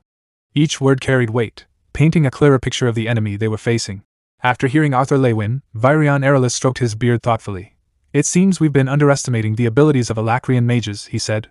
Underestimating? Blaine Glader replied with a frown. If anything, learning how limited their magic is makes me think we've been overestimating those Alacrian bastards. Alduin Erelith, the Elven King, nodded in agreement. I have to agree with Councilman Blaine. This seems like a clear weakness in their fighting tactics. An elderly council member spoke up, his tone calm but firm. I don't think it's that simple. The room quieted as he continued. On the surface, their specialization may appear to be a weakness. However, from what General Arthur Lewin has discovered, their method of awakening and training in magic is far more advanced than ours. The Muriel Erelith, Queen of the Elves, leaned forward slightly. How so? This is only speculation, the old man replied, but based on their system of marks and crests, Alacrian mages seem to focus intensely on a single spell, refining it, evolving it, and mastering every possible variation. He paused before continuing. While mages of Dicathan train in a wide range of spells within their elemental attributes, these Alacrian mages devote their entire lives to perfecting just one. His voice grew heavier. On the battlefield, versatile mages are not always as effective as specialized soldiers who excel at one thing. The scene shifted to the forest. 3 elves stood facing the Alacrians, their bows drawn, arrows glowing with magic as they aimed at their enemies. A magical arrow shot forward, cutting through the air towards Circe. Circe reacted instantly, rushing forward. Behind her, Cole cast a protective barrier just in time. The arrow struck the barrier and shattered, falling harmlessly to the ground. Without slowing down, Circe charged ahead. One of the elves focused on her, leaping forward with a spear aimed to strike. But in a swift motion, Circe closed the distance, driving her weapon into the elf's back. The elf screamed as the blade pierced through, blood spilling as he collapsed. The scene shifted back to the castle's council chamber. The old man continued, We must send this information to our captains, as well as to the guilds and military academies. They need to develop strategies to counter these specialized mages. Arthur spoke calmly. I've already stopped by the wall and informed the captains there. Virion nodded approvingly. Good. Then let us proceed to discuss how best to deploy our forces. As the council continued their discussions, Arthur Lewin took a slow, heavy breath. Just as I expected. The meeting has turned into a full-blown debate. Around him, the council members argued once again about where their resources were most needed. Bund had made it clear that he and his loyalists would take charge of eradicating the Alacrian supporters in Darv. However, the Alacrians had already used underground tunnels to move their forces toward the Darv-Sapien border. Worse still, Alacrian ships had been sighted along the western shores of Sapien. As a result, Telmor, Etistan, and Maber were forced to strengthen defenses not only along the eastern front, in case the wall failed, but also along their western borders. Alduin Erelith made another appeal regarding Elenwar. With recent disturbances coming from the Beast Glades, it was possible that the Alacrian forces in the north were actually heading east toward Elven territory. In the end, it was decided to send Aya and Elder Camus to survey the southern border before deploying any full units. Virion Erelith nodded. This will serve as a temporary solution. At least until Lord Alder and the Azuras contact us again. Arthur's expression darkened. He remembered a past encounter, when the leader of Alakria had taken control of Sylvie. The Azuras will no longer aid you in this war. Winsam, Alder. All of them have abandoned you and Dicathan. The memory lingered. Arthur lowered his hand slightly, his voice turning somber. Actually, I have news regarding that as well. After explaining what he had learned, the room fell into tense silence. Virion suddenly slammed his hand onto the table and stood up. Those conceited sons of. As if it wasn't enough that they used us and this war for their own purposes. They broke their own treaty to attack the Vritra. And they still failed. He turned away in frustration. Experiments. 1 in 5 mages. His voice hardened. What else did Agrona say in that message? Muriel Erelith spoke up, her tone uneasy. And how exactly did you receive this message from Agrona? Arthur paused for a moment. Sylvie still doesn't know that Agrona took control of her body. It's better if they believe it came from another Alacrian. He answered calmly. Agrona temporarily possessed one of the captured soldiers to deliver the message. Possessed? The Queen repeated, clearly shaken. Arthur continued. He used the failed assault as leverage, forcing the Azuras and Ephiotis to cut off all communication with us. The old councilman nodded slowly. That explains why we haven't seen more scythes or retainers. He likely kept his strongest forces in Alakria in case something like this happened. Muriel's expression tightened. But that raises another concern. Will they come to Dicathan now? The gates they hid in the Beast Glades. What if the retainers and scythes are already here? The Queen of Sapin responded. There haven't been any teleportation gate sightings for months, not since the last one was destroyed. One soldier reported seeing an Alacrian mage halfway through a portal before it collapsed. The mage died within seconds. She continued, for now, the Trailblazer Division is focused on eliminating corrupted beasts and their controllers. The Prince of Sapin added then. Should we expect them to arrive by ship from the western coast? If that's the case, no amount of wall building will make a difference. Arthur listened quietly. Even Blaine is beginning to doubt the wall. His thoughts drifted. In my past life, wars between nations were rare. Kings settled conflicts through paragon duels. Despite all the lessons Lady Vera drilled into me about warfare, suddenly, Virion clapped his hands, cutting through the tension. We have much to consider, he said firmly. But for now, I suggest we rest. A clear mind makes better decisions than an exhausted one. We'll reconvene at sunrise. Arthur remained silent. Even with all the strategic games she made me practice, nothing truly prepares you for this. The council members began to leave the room. The old man stretched and yawned. Honestly, I'd rather throw myself onto the battlefield and fight face to face than sit through another meeting like this. Arthur let out a quiet laugh at that. One by one, the others exited, and the chamber doors slowly closed. Left alone, Arthur stood still, his expression heavy. Nothing really prepares you for the weight of these conversations. Lost in thought, he didn't notice the soft presence behind him, until Sylvie gently placed a hand on his shoulder. After the meeting, Arthur Lewin and Sylvie arrived at their room. Feeling exhausted, Arthur removed his royal jacket and sat down on the bed, letting out a deep breath. Sylvie looked at him with a calm smile before saying, Do you want to see what I've been practicing? Using her magic, she transformed the scales on her body into different clothes. Enjoying Arthur's reaction, she smiled proudly and said, I can mold my scales into different outfits now. Arthur looked at her in amazement, and gave a small clap. Then, as Sylvie sat down on a chair, Arthur asked, What else can you do? Swinging her feet back and forth, Sylvie replied, I've mostly been focused on functioning in this bipedal form. She smiled gently before continuing, Apart from the lack of stability these silly legs provide, I can understand why the Azuras prefer this form. Arthur smiled. Oh? Do tell. Arthur thought to himself that although Sylvie and he had shared thousands of conversations through their minds, casually talking like this felt refreshing. Looking at her hand, Sylvie explained, Mana manipulation, and even using ether, is somehow easier in this form than in any other. Arthur immediately understood. So that was why the Indraths appeared as humans instead of dragons. Then he asked, What are your magic capabilities like now that the seal has been broken? Because the Indrath clan are ether users. Sylvie began. She raised her hand, gathering mana around it. Most of my mana manipulation abilities revolve around strengthening my body. But I can also release a large amount of mana at once. Arthur looked at her nervously. Sylvie? Please don't destroy this room. Or the castle. Laughing softly while holding the mana in her hand, Sylvie teased, Is the mighty lance scared of a little girl now? Arthur laughed. Those jagged horns kind of ruined the little girl part. Besides, you still stumble over your own feet, Sylvie. Let's not endanger everyone in the castle. With a smirk, Sylvie snapped her fingers, causing the mana to disappear. I'm glad I was able to break the seal. I'll be much more useful out in the field now. Her expression softened slightly. But there's still a part of me that feels foreign. I know there's far more to my abilities than I can currently imagine. Arthur looked at her reassuringly. Well, you'll have plenty of opportunities for self-discovery. You heard what they said during the meeting.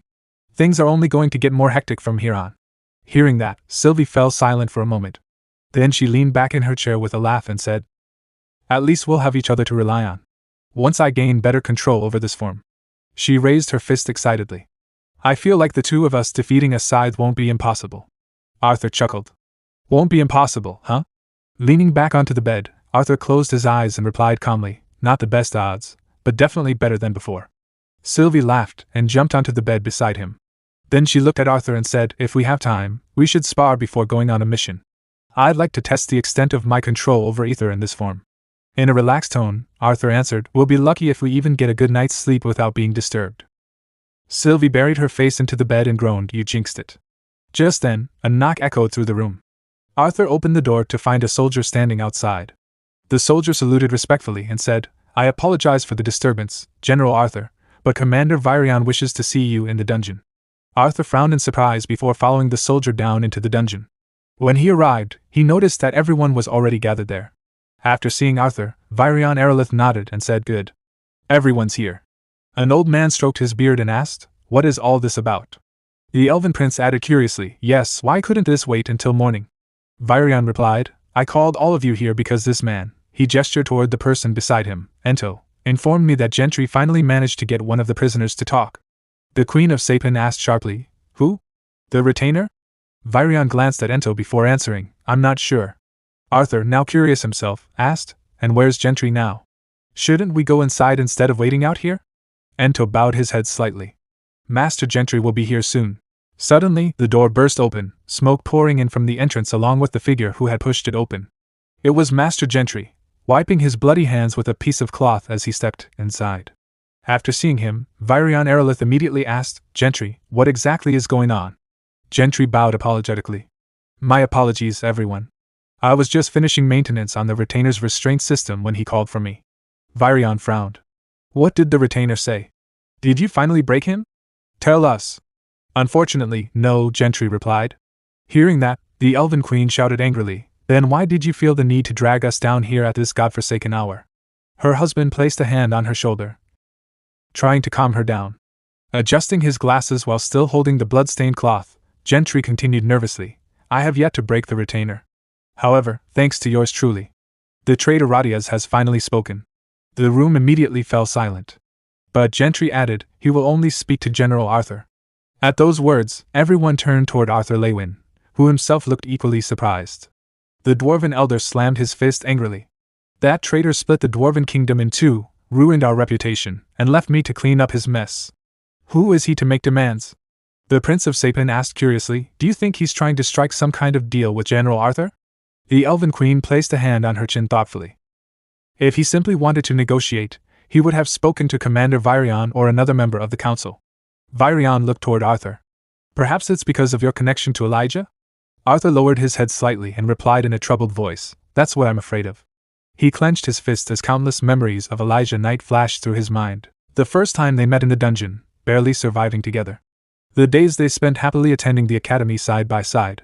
And the moments when Elijah, overwhelmed with sadness, leaned on Arthur for comfort. Suddenly, Gentry cleared his throat, drawing everyone's attention back to him. Council members, Lance, he said carefully, it has been extremely difficult to get a traitor to speak. Perhaps it would be best to take advantage of this opportunity while he is still willing and able to talk.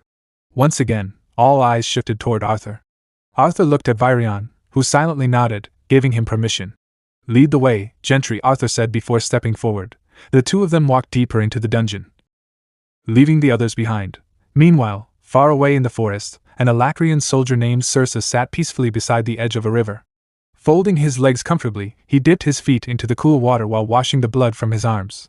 As he splashed water onto himself, he thought with satisfaction, sneaking away from camp was definitely worth it. Moving his feet lazily through the river, he continued thinking, It's not like I didn't take precautions first. I understand why Maeve is worried, but we've managed to avoid all the elves so far. He washed his face with water before sighing. Besides, how am I supposed to complete my mission covered in blood and grime? Suddenly, the sound of rustling leaves echoed behind him. Circe's eyes immediately shifted toward the noise. It was Cole. Cole? Circe asked in surprise. Why did you follow me? Can you maintain the barrier from here? Cole shook his head nervously. I can't. I just wanted to make sure you were okay. Circe quickly put his shoes back on and stood up. We shouldn't be here. Let's get back to the others. Covering his face in frustration, he muttered. Fane will skin me alive if he finds out we both abandoned our posts. Suddenly, Circe noticed something in the distance. His eyes widened instantly. That's... Cole looked at him in confusion, but before he could ask anything, 4 arrows infused with mana shot toward them from the darkness. Run, Circe! Cole shouted as he immediately started sprinting away. At the same moment, Circe raised his magic, deflecting the incoming arrows midair and changing their direction as the 2 of them fled through the forest. While running through the forest, Circe shouted, I can sense 3 of them. We have to hurry back to camp. It's risky, but Fane and Maeve will be ready to fight. Cole followed closely behind him, maintaining his magic barrier to block the incoming arrows. As the 2 of them ran faster, one of the elven soldiers continued chasing them through the trees. Circe quickly pointed behind them. They're getting closer, Cole warned. Suddenly, a figure burst out from behind a tree. It was Fane. With incredible speed, Fane thrust his spear forward and slashed directly at the pursuing elf. At the same moment, the second elf fired another arrow in frustration. Fane immediately rushed toward him. But before the arrow could hit, Cole expanded his barrier to protect him. Nearby, Maeve raised flames in her hand, preparing her magic. Fane drove his spear straight into the elf's stomach, killing him instantly. At the same time, the third elf charged toward Cole and Circe while Cole's attention remained focused on protecting Fane. The elf swung his blade toward Cole. Clang! A spear blocked the attack at the last second. It was Fane again, reacting instantly to save Cole. Then Maeve raised her hand and shouted, Watch your back! Fane quickly stepped aside as Maeve released a burst of fire magic directly at the elf. The flame struck him head-on, sending him crashing to the ground as his body burned. For a brief moment, the group stood there catching their breath. Then Fane turned toward Circe and angrily shouted, What the hell happened? Circe lowered his head nervously. Before he could explain, Maeve placed a hand on Fane's chest and said firmly, Explanations later. We need to get out of here first. Fane clicked his tongue and looked away, while Maeve kept her eyes on Circe. That was when she noticed something strange. Circe was trembling in place, sweat dripped down his face, and his eyes were filled with fear. Circe? Maeve asked cautiously. The others noticed his expression as well and immediately turned toward him. With a shaking voice, Circe whispered, More elves are coming.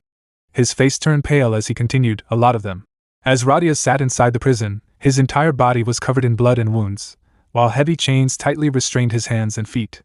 The moment he heard the prison door creak open, he quickly lowered his head in respect. As Arthur Leywin stepped forward, Radius bowed deeper and spoke softly. My gratitude for your time and presence. Allow me to begin. Arthur frowned in confusion. Begin? Radius slowly raised his head and began to recite a poem, his voice echoing throughout the dark prison cell. A lad of humble origins, born wrapped in rags within a sorrowful little town. Hearing those words, Arthur was startled for a brief moment. However, Radius continued, Yet he was destined for far more. Born from and for a life of renown. And as with all heroes to be. As the poem went on, memories flashed through Arthur's mind. The lad had the looks, and the lad had the might. His mother taught him of the world, while his father taught him how to fight. His blood knew well they could no longer contain the fire raging within him, burning hotter than a king's funeral pyre. Radius smiled faintly despite the pain covering his body.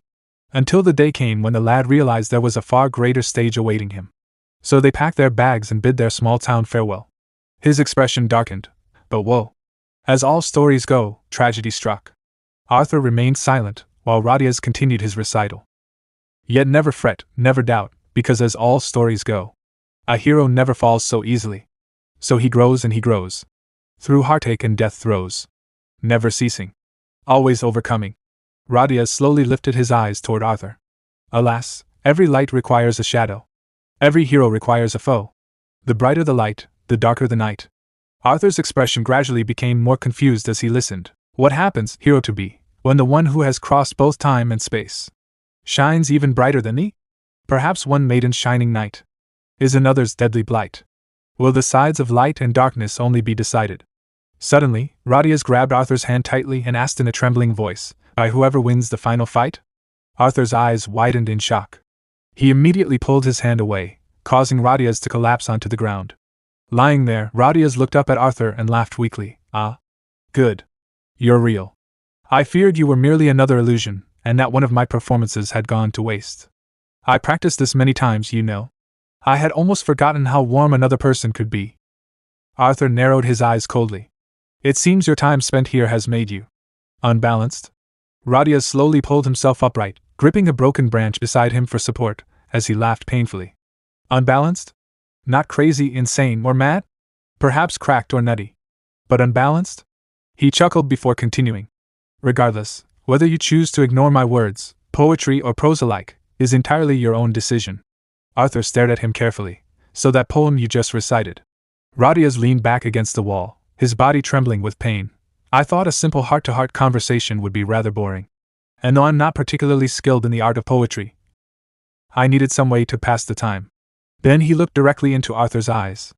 "Or perhaps this is merely the rambling of a man who has become unbalanced." Arthur continued staring at him silently. Radius smirked weakly. "My rhyming may have been somewhat elementary. But it was catchy, was it not?" Suddenly, Arthur slammed his fist into the wall beside Radius, causing deep cracks to spread across the stone. His voice turned cold with anger. "I don't think you understand the gravity of your situation, Radius. You're going to remain here for a very long time, and it will not be pleasant. How much you cooperate with the council, how much information you provide to Dicathlon, will determine exactly how unpleasant your imprisonment becomes." Radius coughed painfully as Arthur's hand tightened around his neck. His weakened body trembled while he struggled to breathe. After a moment, Arthur released him and stepped back. "Now is not the time to worry about whether your rhymes are catchy or not." Radius held his neck, coughing heavily before replying with a faint smile. "I know precisely what sort of position I'm in. And I've already told you exactly what I wish to say. Whatever meaning you gain from it is none of my concern." Arthur glared at him angrily, yet remained silent. The scene shifted to the room of Arthur Lewin, where Arthur sat alone at his desk, writing a report about the strange information Radius had revealed to him. As the pen moved across the paper, Arthur let out a frustrated sigh. "I'm so frustrated I can barely think straight." He tapped his fingers against the desk while holding his head in exhaustion. "I hope I'm remembering this correctly." His eyes drifted toward the unfinished report as he continued thinking. "The main message I got from that poem was about a hero. But there was something more hidden within it. It almost felt as if it had something to do with me." Arthur narrowed his eyes thoughtfully. "But how did Radius know details about my childhood? Not only did I grow up in a humble town like Ashbur, but he also mentioned the lad leaving his town behind before tragedy struck." He clenched his teeth. He couldn't have learned all of that from a simple background check through the council. Something about this doesn't feel right. Arthur leaned back in his chair, deep in thought. Does the brighter the light, the darker the night refer to my enemies becoming stronger as I grow stronger myself? Confusion continued to cloud his mind. But then, what did the shining night and the deadly blight mean? He couldn't understand the true message Radius was trying to convey. Frustrated, Arthur slammed his hand against the table before suddenly standing up from his chair. After pacing around the room for a moment, he finally collapsed onto his bed. What if none of it means anything at all? He covered his face with one hand. What if this was all just a way to gain attention? Or create confusion? Arthur stared silently at the ceiling. Hopefully he's willing to perform an encore. As those thoughts crossed his mind, fragments of his past life suddenly resurfaced within his memories. A large house appeared in his mind, with rainwater pouring heavily outside. The sharp sound of a wooden stick echoed through the air before striking against someone's arm. "I'm in pain," Grace shouted nervously. "I thought I dodged that." Standing before him, his instructor calmly held the wooden stick in her hand. "You're focusing too much on my weapon," she said sternly. She raised the stick slightly. "Your vision should encompass your opponent as a whole. So tell me, what do you see? What's different about me?" Gray rubbed his aching arm and replied cautiously, "Aside from the obvious?" Before he could finish, the stick struck him once again. His teacher glared at him while lowering the stick. "Don't get smart with me, kid." His teacher smiled faintly and asked, "Well?" As Gray stood there rubbing his sore arm, memories resurfaced in his mind.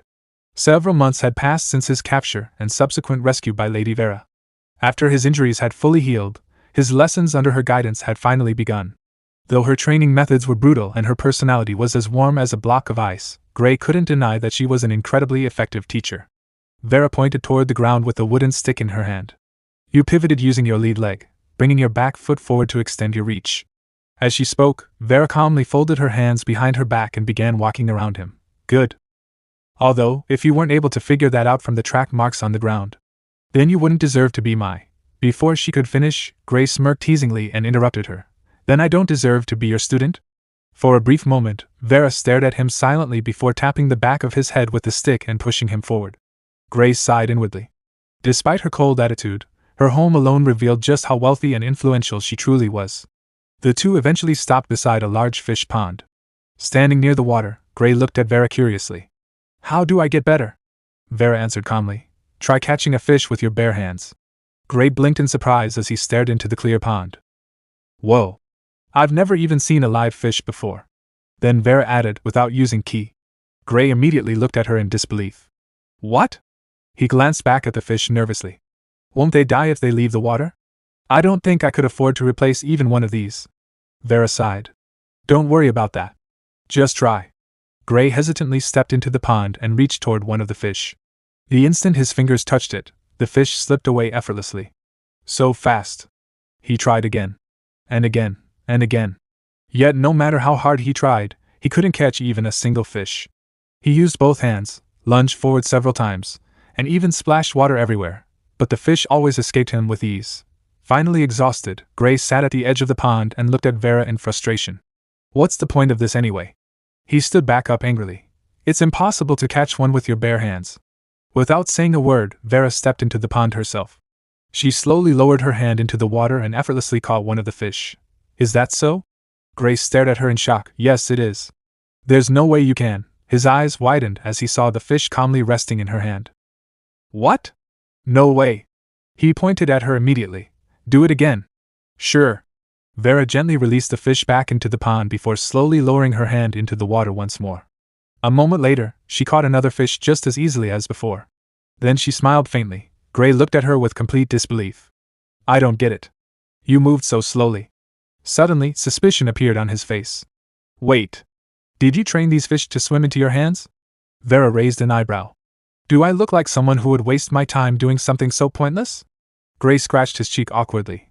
I guess not. Vera released the fish back into the water. I did this to show you something. You and these fish, these tiny creatures that managed to make a fool out of you, are similar. Before Gray could respond, Vera suddenly struck toward him with her hand. Gray reacted instantly and dodged backward without hesitation. Vera's eyes narrowed slightly. Your reaction speed is fast. Frighteningly fast. She lowered her hand. But it's instinctual. Untamed. Just like these fish. Gray frowned in confusion. I don't understand. What do you mean by untamed? Lady Vera calmly explained. By the time your opponent's muscles flex in preparation for a punch, your brain has already sent a signal to your body to react. Against students or inexperienced fighters, this gives you a tremendous advantage. She slowly walked around Gray while continuing her explanation. However, if this ability remains untrained, stronger opponents will easily predict how you intend to dodge. Just as I predicted, the fish would surge forward the moment I reached for it. Gray nervously rubbed the back of his head before smiling slightly. So how do I tame this ability? By learning to respond. Gray blinked in confusion. Isn't that the same thing? Vera gently tapped him on the head. One is intentional. The other is instinctual. She folded her arms behind her back. So far, we've only focused on basic conditioning. But I think you're finally ready to begin learning how to properly respond to attacks, instead of merely reacting to them. Gray's eyes lit up immediately. So now comes the fun part. Vera stared at him expressionlessly. Fun for me. Gray let out a defeated sigh. Just as Vera was about to continue speaking, a butler hurried toward them. Ma'am, Mr. Gray has received an urgent call from a Mr. Nico. Gray immediately turned toward him. The butler continued anxiously. It seems there was some kind of explosion at Whitholm. The enforcers have locked down the school and ordered all students and staff to stay away until further notice. Hearing those words, Gray's face turned pale. He covered his mouth in shock. Oh my God. Nico. Vera stepped forward calmly. Go, Gray. See to your friend. Then return. Gray quickly nodded, but before he could leave, Vera spoke once more. And remember this. Gray paused and looked back at her. A panicked man may drown in a puddle, while a calm man may swim across the ocean. Her sharp eyes remained fixed on him. Since your classes seem to be cancelled for today, we'll continue working on your reactions later. Gray immediately climbed out of the pond and sprinted away as fast as he could toward the city to meet his friends. Behind him, Vera stood silently beside the water, watching him disappear into the distance. Gray rushed through the halls.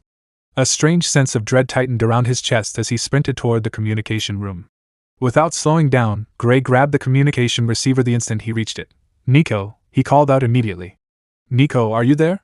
For a brief moment, only static answered him. Then finally Gray. Nico's trembling voice came through the line. The fear in his voice immediately made Gray's stomach sink. "Nico, what happened?" Gray asked quickly. "Are you okay?" On the other side of the call, Nico sounded completely panicked. "I don't know what's happening," he stammered. "I checked it a few days ago and everything was fine. It was working perfectly." Gray frowned in confusion. "What are you talking about?" Then Nico's breathing became uneven. "The key restrainer," he whispered. "It must have malfunctioned." Gray's eyes widened slightly. Then Nico said the words that made his chest tighten. "This is all my fault." Gray immediately tried calming him down. "Slow down," he said firmly. "What are you blaming yourself for? You're not making any sense." There was another pause. Then finally Nico spoke again. "It's Cecilia." The moment Gray heard her name, his expression hardened. "What happened to Cecilia?" Nico inhaled shakily before answering. "She had another accident." Gray's grip on the receiver tightened. His mind instantly went back to all the previous incidents, Cecilia's uncontrollable power, the strange surges of ki, the dangerous outbursts she could barely suppress. But from Nico's terrified voice alone, Gray already knew this incident had to be far worse than the others. "Gray," Nico said desperately. "Can you come to the academy right now?" Gray stayed silent for a moment. "The enforcers are here," Nico continued nervously. "They've been questioning everyone, conducting interviews, and asking all kinds of questions." His breathing became more frantic. "I'm scared, Gray." That single sentence hit harder than anything else. "I think they're going to take her away." Gray's eyes narrowed immediately. "Please," Nico begged quietly. "Come as soon as you can." For several seconds, Gray said nothing. Then, finally, he asked the question he feared the most. "Is Cecilia alive?" Nico answered immediately. "Yes, she's alive." Gray let out a quiet sigh of relief, but Nico continued. "She's okay physically, I think. But they locked her up." Gray closed his eyes for a moment. "This time was really bad," Nico whispered. "She destroyed part of the administration building." Silence filled the room around Gray. Inside his mind, conflicting thoughts clashed against one another. If he asked Lady Vera for permission to leave, would she allow it? Probably not. Vera would most likely tell him to stay focused on his future, avoid unnecessary distractions, and let the enforcers handle the situation. And honestly, part of Gray knew she would probably be right. Still, hearing Nico sound this terrified twisted something painfully inside him. Gray tried to find a way out of the situation without directly refusing. "The enforcers told everyone to stay away from the academy," he said carefully. "Even if I came, they probably wouldn't let me inside." He forced his voice to sound convincing. "I want to help, but there's not much I can do right now." On the other end, Nico fell silent for a moment before speaking again. "Then maybe we can meet somewhere else," he suggested quickly. "We need to figure out what to do if they really try to take Cecilia away." Gray's chest tightened. He could hear the desperation in Nico's voice, the fear and helplessness. And yet, Gray panicked internally. He didn't want to get dragged into this situation. Not now.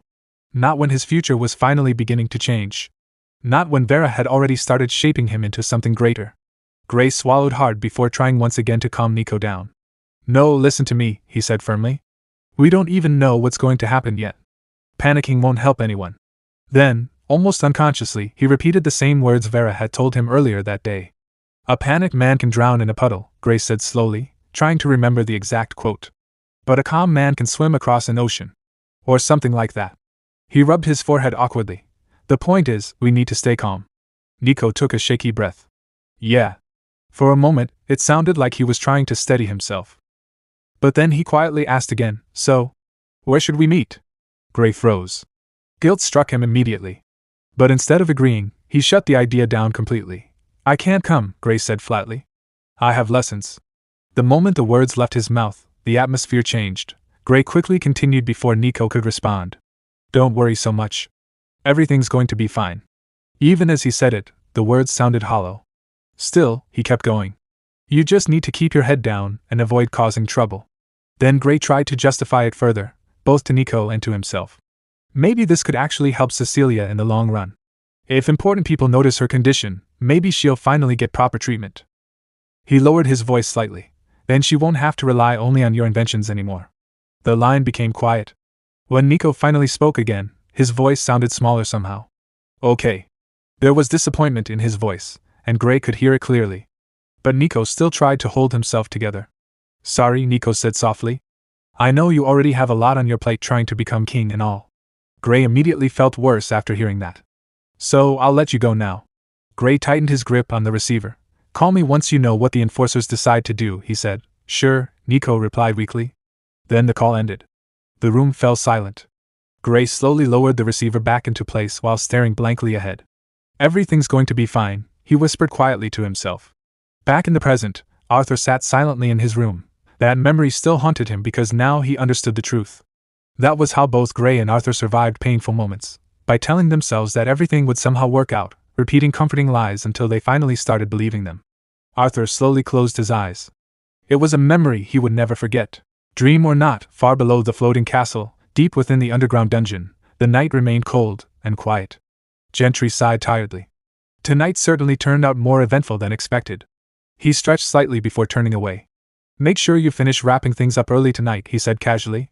I'd rather not spend another sleepless evening down here. With that, Gentry began walking down the corridor, but then a sound echoed from inside the retainer's prison cell. Ento froze instantly. The noise had been subtle. Then suddenly, something moved, fast, far too fast. A dark blur shot toward Ento from inside the cell. His eyes widened in terror. The bucket slipped from his hands while metal instruments clattered loudly throughout the dungeon corridor. Before Ento could even scream, the shadow was already upon him. Arthur descended the cold stone staircase toward the underground prison, adjusting the collar of his formal coat with visible discomfort. The neatly pressed black uniform felt stiff around his shoulders, and the polished boots echoed sharply against the dungeon steps. He hated wearing these formal clothes. They were restrictive, impractical, and far too rigid for someone constantly moving between battlefields. But after arriving late and underdressed to one too many council meetings, Virion had made his opinion painfully clear.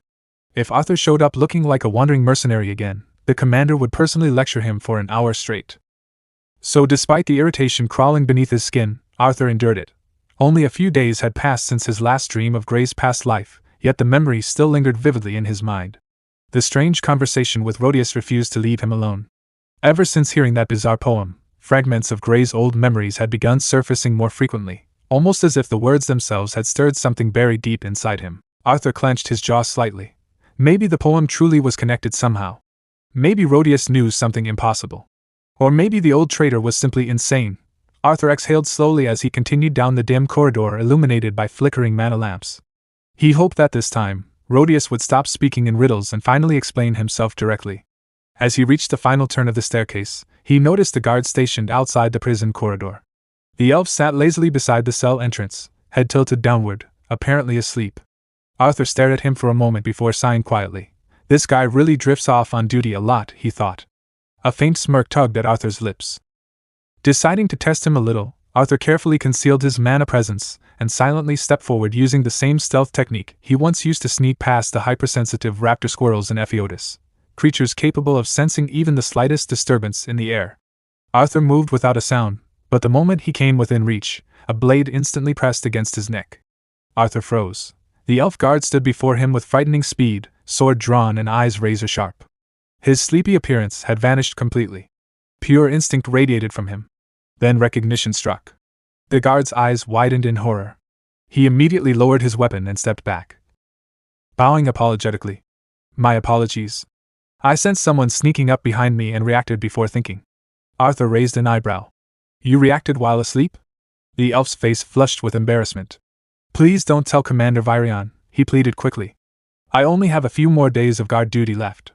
If I stay down here any longer, I'll have to start running laps on the wall just to stop my muscles from wasting away. Arthur couldn't help letting out a small chuckle. Relax. I'm not reporting you. The guard sighed in relief. Honestly though, Arthur admitted, Virion was right about your senses being exceptional.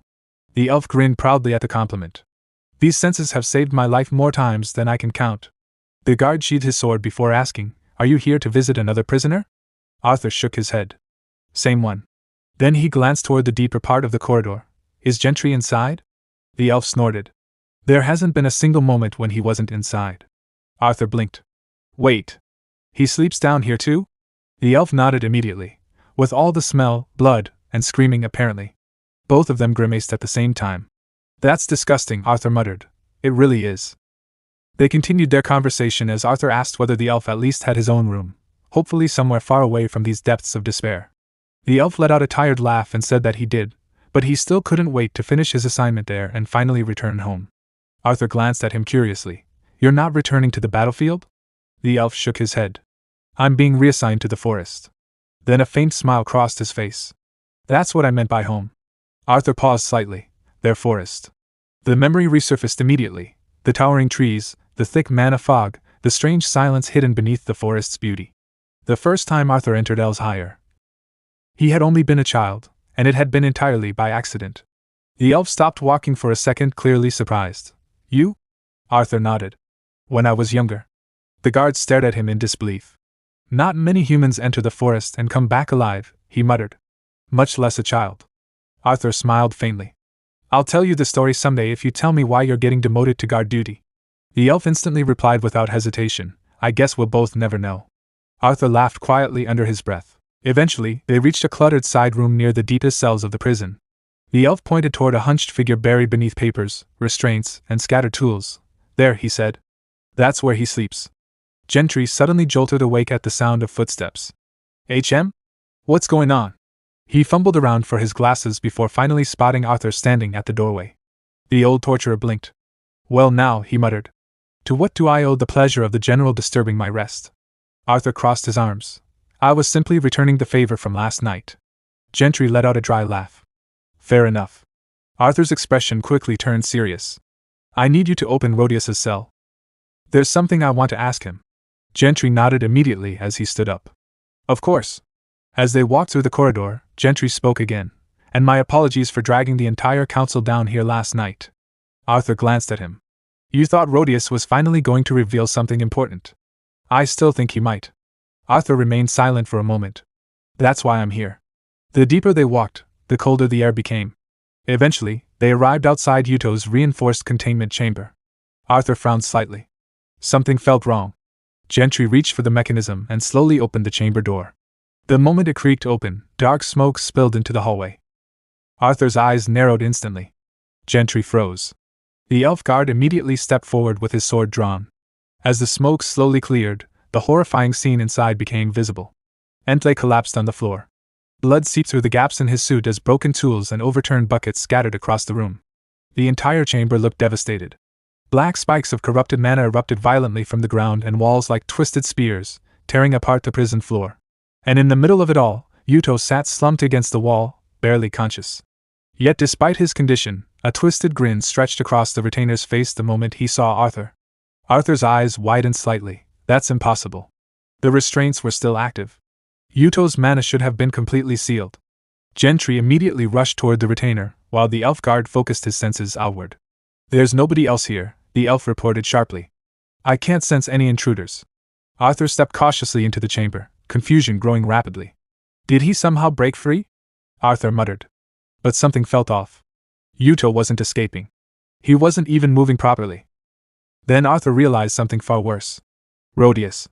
Arthur instantly turned and rushed toward the neighboring cell. The metal door stood partially open. Arthur reached it in seconds, and stopped cold. Rodius lay sprawled across the prison floor. Dark spikes had pierced completely through his body. Blood spread beneath him in thick crimson pools. His eyes were empty. Dead. For a brief moment, silence consumed the entire corridor. Arthur stared at the corpse in shock, his mind racing violently. Then Yuto laughed weakly from behind him. A slow, broken laugh filled with cruel amusement. The next morning, the atmosphere inside the castle felt far heavier than usual. The bright halls that once radiated quiet comfort and safety now felt tense and suffocating. Inside the grand meeting room, every member of the council had gathered once again. Virion stood at the head of the chamber, his face etched with a grim expression. The exhaustion in his eyes was impossible to hide. Beside him stood Gentry, the usually composed torturer, who now looked pale and visibly shaken. The horror of what had transpired in the dungeon still clung to him. Virion turned to Gentry and spoke in a firm but controlled tone. Describe everything exactly as it happened. Leave out no details. Before Gentry could respond, Queen Priscilla spoke gently from her seat. We understand your distress. she said calmly.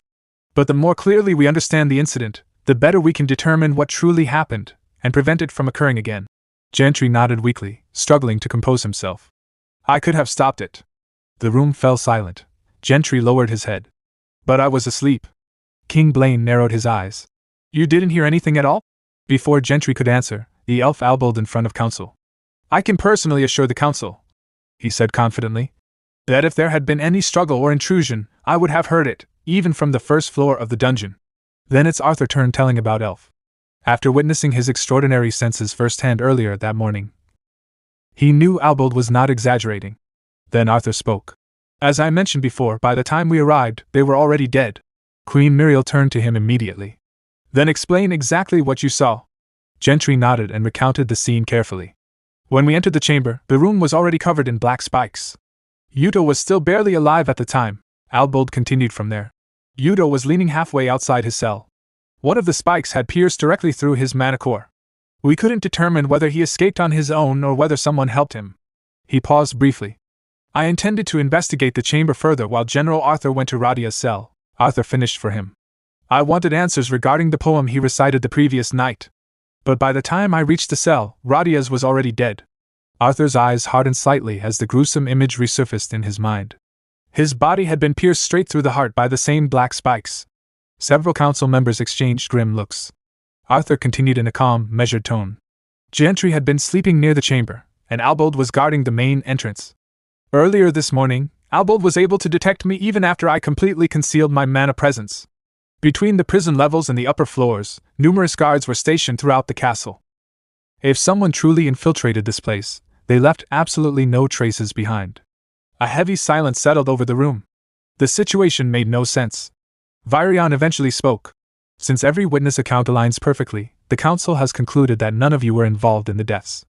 Gentry visibly relaxed at those words, though guilt remained etched across his face. Arthur stayed silent, but his thoughts continued racing. The deaths of Radias and Yuto were catastrophic.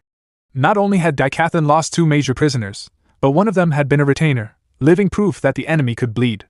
Keeping Yuto in prison had given the people of Daikathan a sense of control. A symbol that the war was still manageable. Now even that illusion was gone.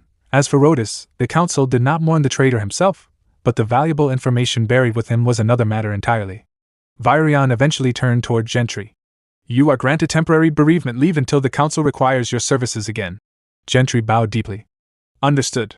Virion then looked toward Albold. You will return to the Elves' Higher Forest immediately and assist the forces stationed there. The elf stood straight and saluted sharply. Yes, Commander. Arthur quietly observed the council members as the meeting continued. Despite their composed expressions, he could tell that every single one of them understood the gravity of the situation. If word spread that enemy prisoners had died inside the most secure location in Daikathan, panic would erupt instantly. So the council made the same choice countless rulers throughout history had made. When faced with fear and uncertainty, they buried the truth.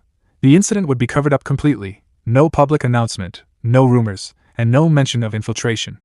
Virion finally turned toward Arthur. Until further notice, you will remain on standby. Arthur bowed slightly. Understood. The meeting eventually came to an end, and one by one, the council members departed the chamber in exhausted silence. Later, Arthur found Virion standing alone beside one of the massive castle windows. The old commander stared quietly at the window below. Far beneath the castle, children ran through the garden, laughing while spending time with their families.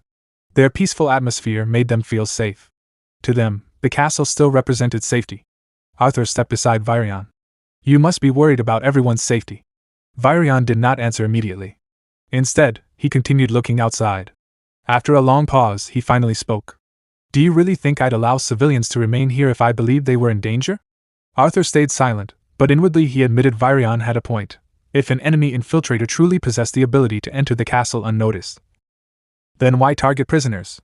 Why not assassinate council members or the lances? Why kill Radias and Yudo specifically? The more Arthur thought about it, the less sense it made, and yet, Agrona's words continued echoing in his mind. Arthur remembered the conversation clearly, Agrona speaking through Sylvie's body, calmly discussing the war as though human lives were nothing more than pieces on a board. We are progressing into the next stage of the war.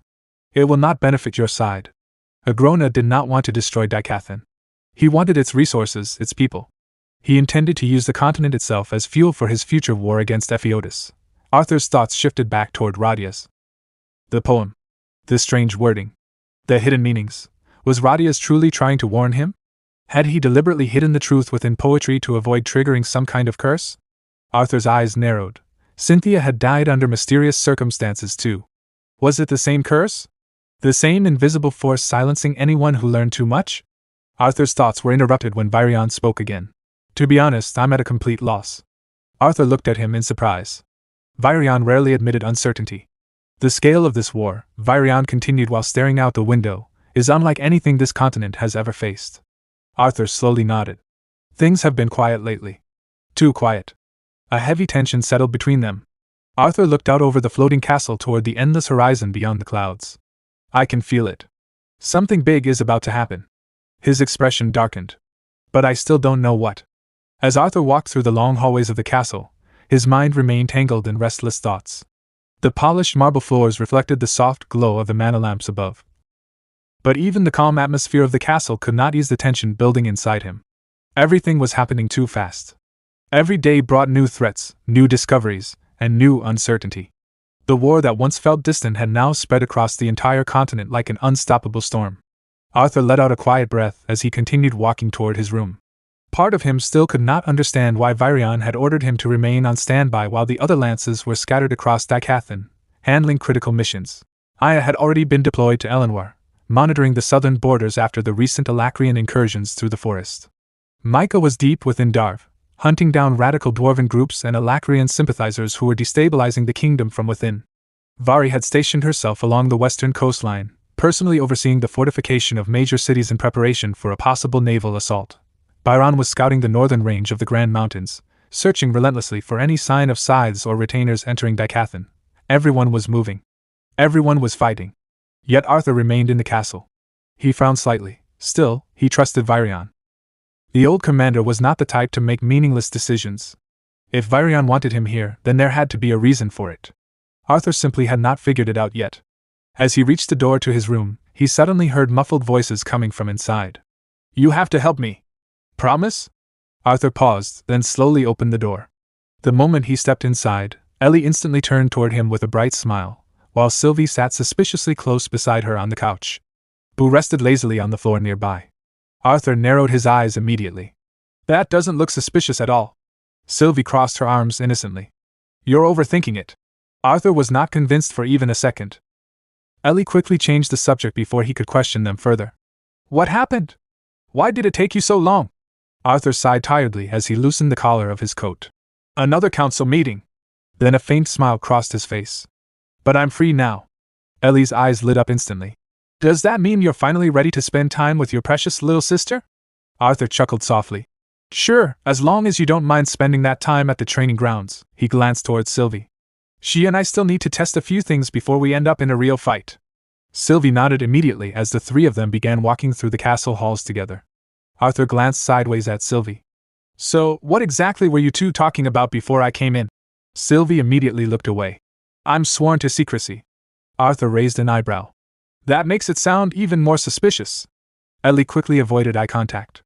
Arthur shook his head with a helpless smile as they continued toward the training grounds.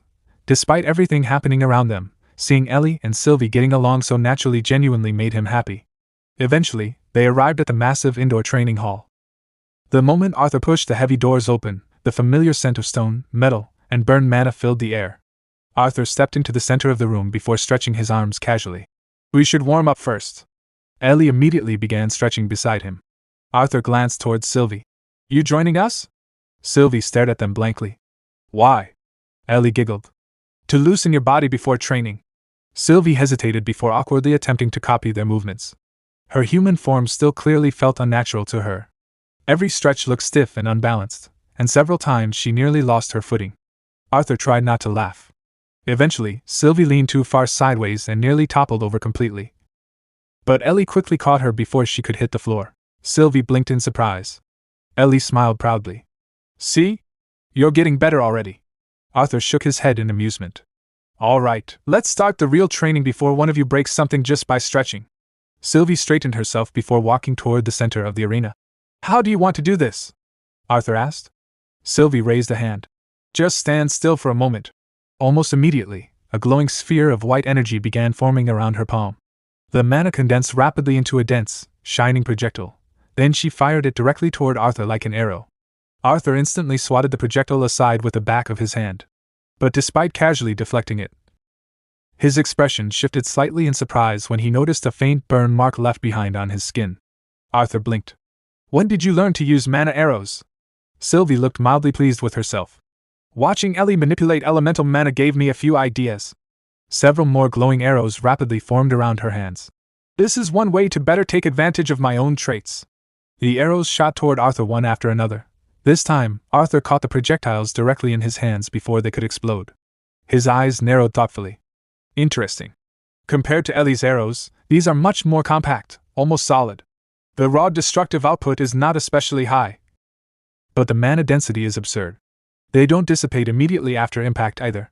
Arthur quickly realized that although Sylvie had drawn inspiration from Ellie's techniques, the composition of the spell itself was completely different. Ellie manipulated elemental mana. Sylvie manipulated pure mana itself. Sylvie folded her arms confidently. Dragons can only manipulate ether and pure mana. Arthur glanced at the glowing energy still lingering around her hands. "Then what exactly is this arrow?" Sylvie hesitated slightly. "I'm not entirely sure." That answer immediately caught Arthur's attention. Sylvie looked down at her hands thoughtfully. "Ever since I started spending more time in my human form, I've gotten a much better understanding of my core. But there's still a part of it I can't fully access." Arthur smirked slightly. "Maybe you'll unlock it once you get stronger." Then dozens of fireballs suddenly materialized around him. The temperature inside the training room instantly rose. "For now," Arthur continued, "let's test how versatile your control over pure mana really is." The fireballs launched simultaneously. The arena exploded into flames. Ellie quickly shielded herself from the heat, while Boo growled uneasily. But when the fire finally cleared, Sylvie stood completely unharmed. A translucent white mana barrier surrounded her body flawlessly. Not even a scratch reached her. Arthur immediately followed with another attack, this time summoning sharp flaming arrows. "Create separate panels," he instructed calmly. "Block each projectile individually." The arrows shot forward. Sylvie reacted instantly. Several floating mana shields materialized around her body, intercepting every single arrow with perfect timing. Arthur nodded approvingly, then vanished. In the next instant, he appeared directly behind Sylvie in her blind spot. Arthur swung his blade toward her side, attempting to catch her off guard. But before the strike could land, black and violet dragon scales instantly spread across Sylvie's arm, hardening into armor. Clang! Arthur's attack bounced harmlessly away. Sylvie turned toward him smugly. Arthur could not help smiling. "Your mana control is impressive," he admitted honestly. "And your reserves are massive." He studied the scales covering her arm. "Your natural defenses are strong too, even if this form slows your physical movement slightly." Then his expression became more serious. "But your attacks still aren't strong enough to threaten a retainer or scythe yet." Sylvie nodded without arguing. "My defenses are weaker in this form too," she admitted. "And you definitely held back just now." She glanced toward Dawn's ballad resting in Arthur's hand. "If you actually swung seriously with that sword, I probably would have lost an arm." Arthur smiled slightly but didn't deny it. Sylvie continued explaining. "My mana control is far better in this form, but my dragon form allows me to release much larger amounts of mana at once." Arthur nodded thoughtfully. "Less refined, but more destructive." "Exactly." Arthur then raised a hand again. "One more test." Sylvie tilted her head curiously. "Create a square mana panel in front of me," Arthur instructed. "And keep it stable." A glowing shield appeared instantly before him. Arthur took a stance and struck it.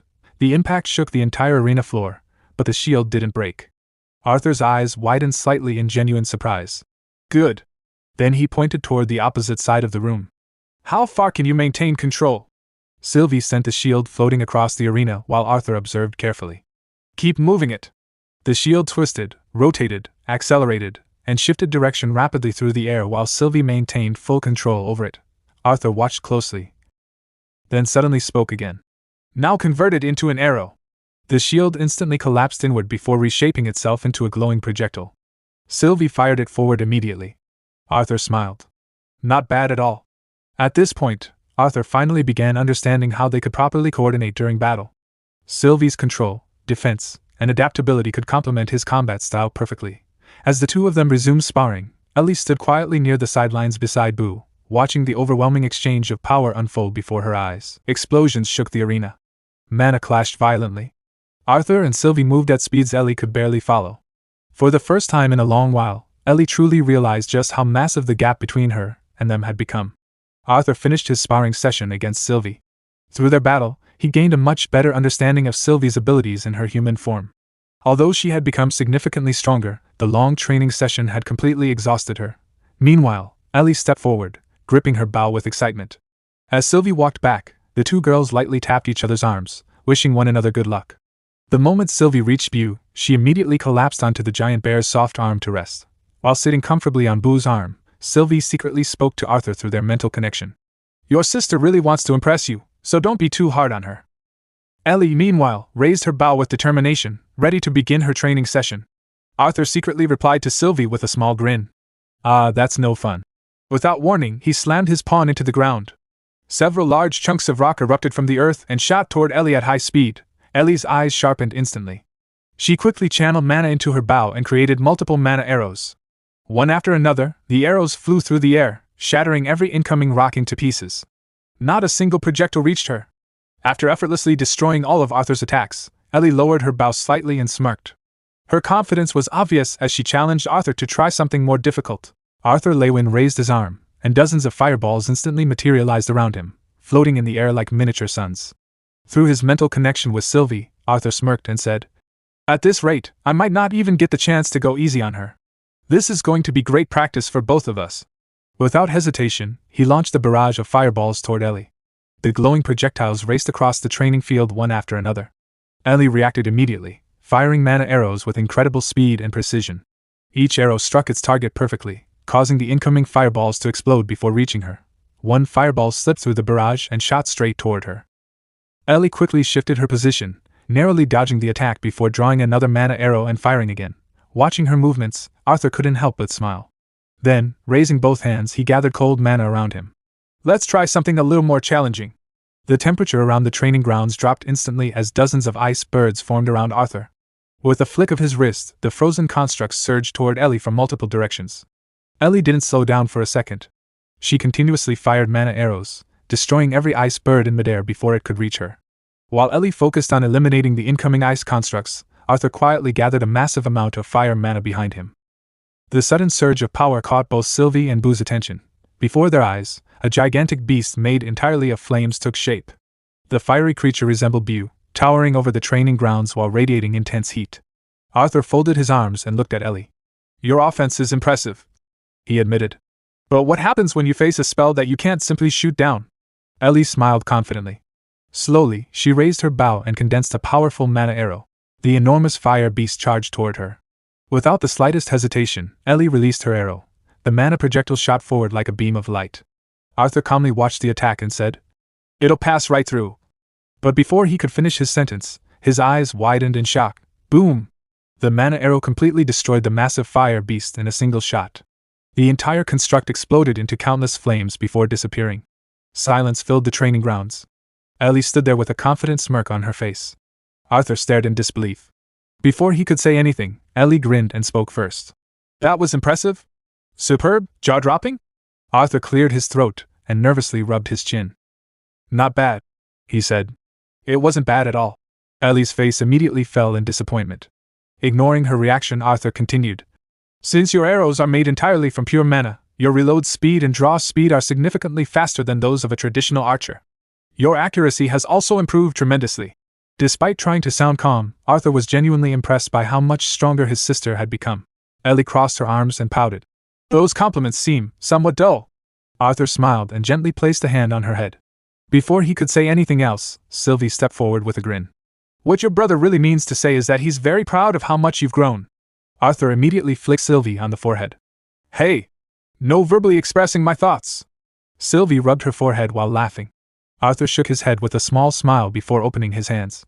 "Your stamina still needs improvement," he admitted. "But you'll get there with enough training and experience." Sylvie then subtly nodded toward Ellie, encouraging her to bring up what she had wanted to ask. Looking nervous, Ellie hesitated for a moment before speaking.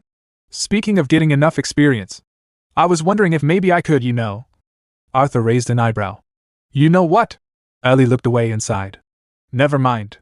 Before she could back out, Sylvie grabbed her hand and gave her an encouraging smile. "Just say it." Arthur's curiosity grew. Does this have anything to do with whatever you two were talking about before I came back from my meeting? Ellie took a deep breath. I want. She paused for a moment before blurting it out. I want to fight in the war. The words echoed through the training grounds. Arthur froze, even though part of him had expected it. Hearing her say it aloud still caught him off guard. You said it yourself, Ellie continued. I've improved a lot. Arthur remained silent, while Sylvie watched him carefully through their mental connection. Encouraged by his silence, Ellie continued. I'm confident that I'm stronger than a lot of the soldiers who have already been assigned to combat squads, and many of them barely graduated from school.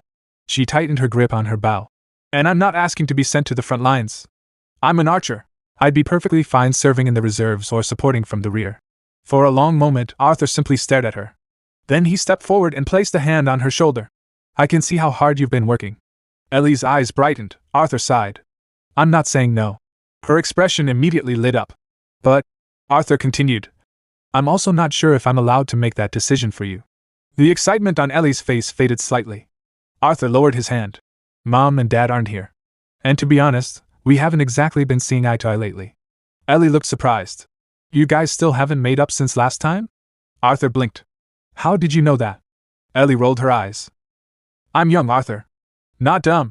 Arthur couldn't help but laugh. After thinking for a few moments, an idea suddenly came to him. How about this? Ellie immediately leaned forward. Arthur smiled. Come on a mission with me. If you do well, you'll have my blessing. Ellie's eyes widened. Arthur continued. I can't speak for Mom or Dad, but I won't stand in your way. For a moment, Ellie simply stared at him. Then she practically launched herself at him and wrapped her arms around him in a tight hug. Really? Thank you. Arthur laughed despite himself. Nearby, Sylvie smiled warmly. Through their mental connection, she said, That was surprisingly fair of you. Arthur simply smiled in response. Just then, the doors to the training grounds opened. Arthur turned toward the entrance and was surprised to see Queen Muriel walking inside. The Queen of Elenwar approached gracefully, her elegant robes flowing behind her. A gentle smile rested on her face as her eyes swept across the scene before her. It looks like another Lei Win is preparing to help save the continent. Arthur, Sylvie, and Ellie respectfully greeted Queen Muriel. Stepping forward, Queen Muriel smiled warmly. Hello, General Arthur, Eleanor, and Sylvie. Please continue your training. There's no need to stop on my account. Arthur slipped a hand into his pocket and returned her smile. What brings you to the training room so late in the evening, Queen Muriel? I tried to check in on the children who train here from time to time. Queen Muriel replied. Many of them are wonderful kids, and quite a few are citizens of Elenwar. Arthur smiled to himself. The King and Queen of Elenwar were truly involved with their people. As Arthur and Queen Muriel continued their conversation, Ellie and Sylvie resumed their training. I wasn't expecting the room to be cleared out, though. Queen Muriel continued. My apologies for eavesdropping on what seemed to be a family conversation. Arthur chuckled. No worries. It wasn't anything serious. It sounded quite serious to me. Queen Muriel replied knowingly. Arthur scratched the back of his head awkwardly.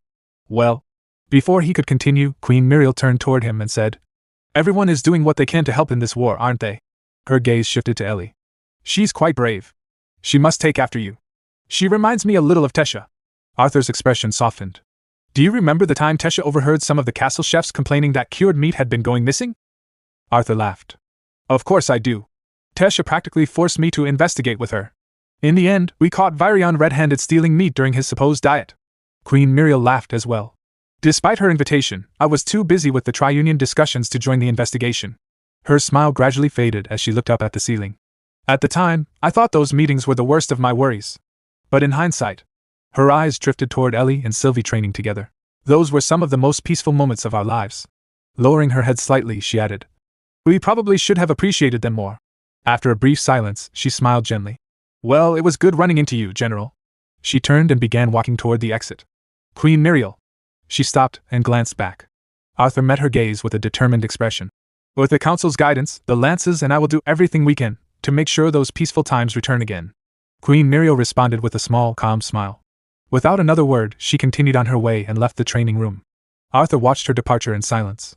Nearby, Sylvie and Ellie exchanged curious glances before looking back at Arthur, wondering what was on his mind. Over the next 4 days, Arthur continued training Ellie and Sylvie while refining his own mana skills. As he explored his new powers, he gradually unlocked new limits and gained a deeper understanding of his abilities. Damn. How did Alfred and Ren do this? Arthur wondered. Not that either of them would have offered to teach me if they were here. Ellie and Sylvie trained relentlessly until they were both physically and mentally exhausted.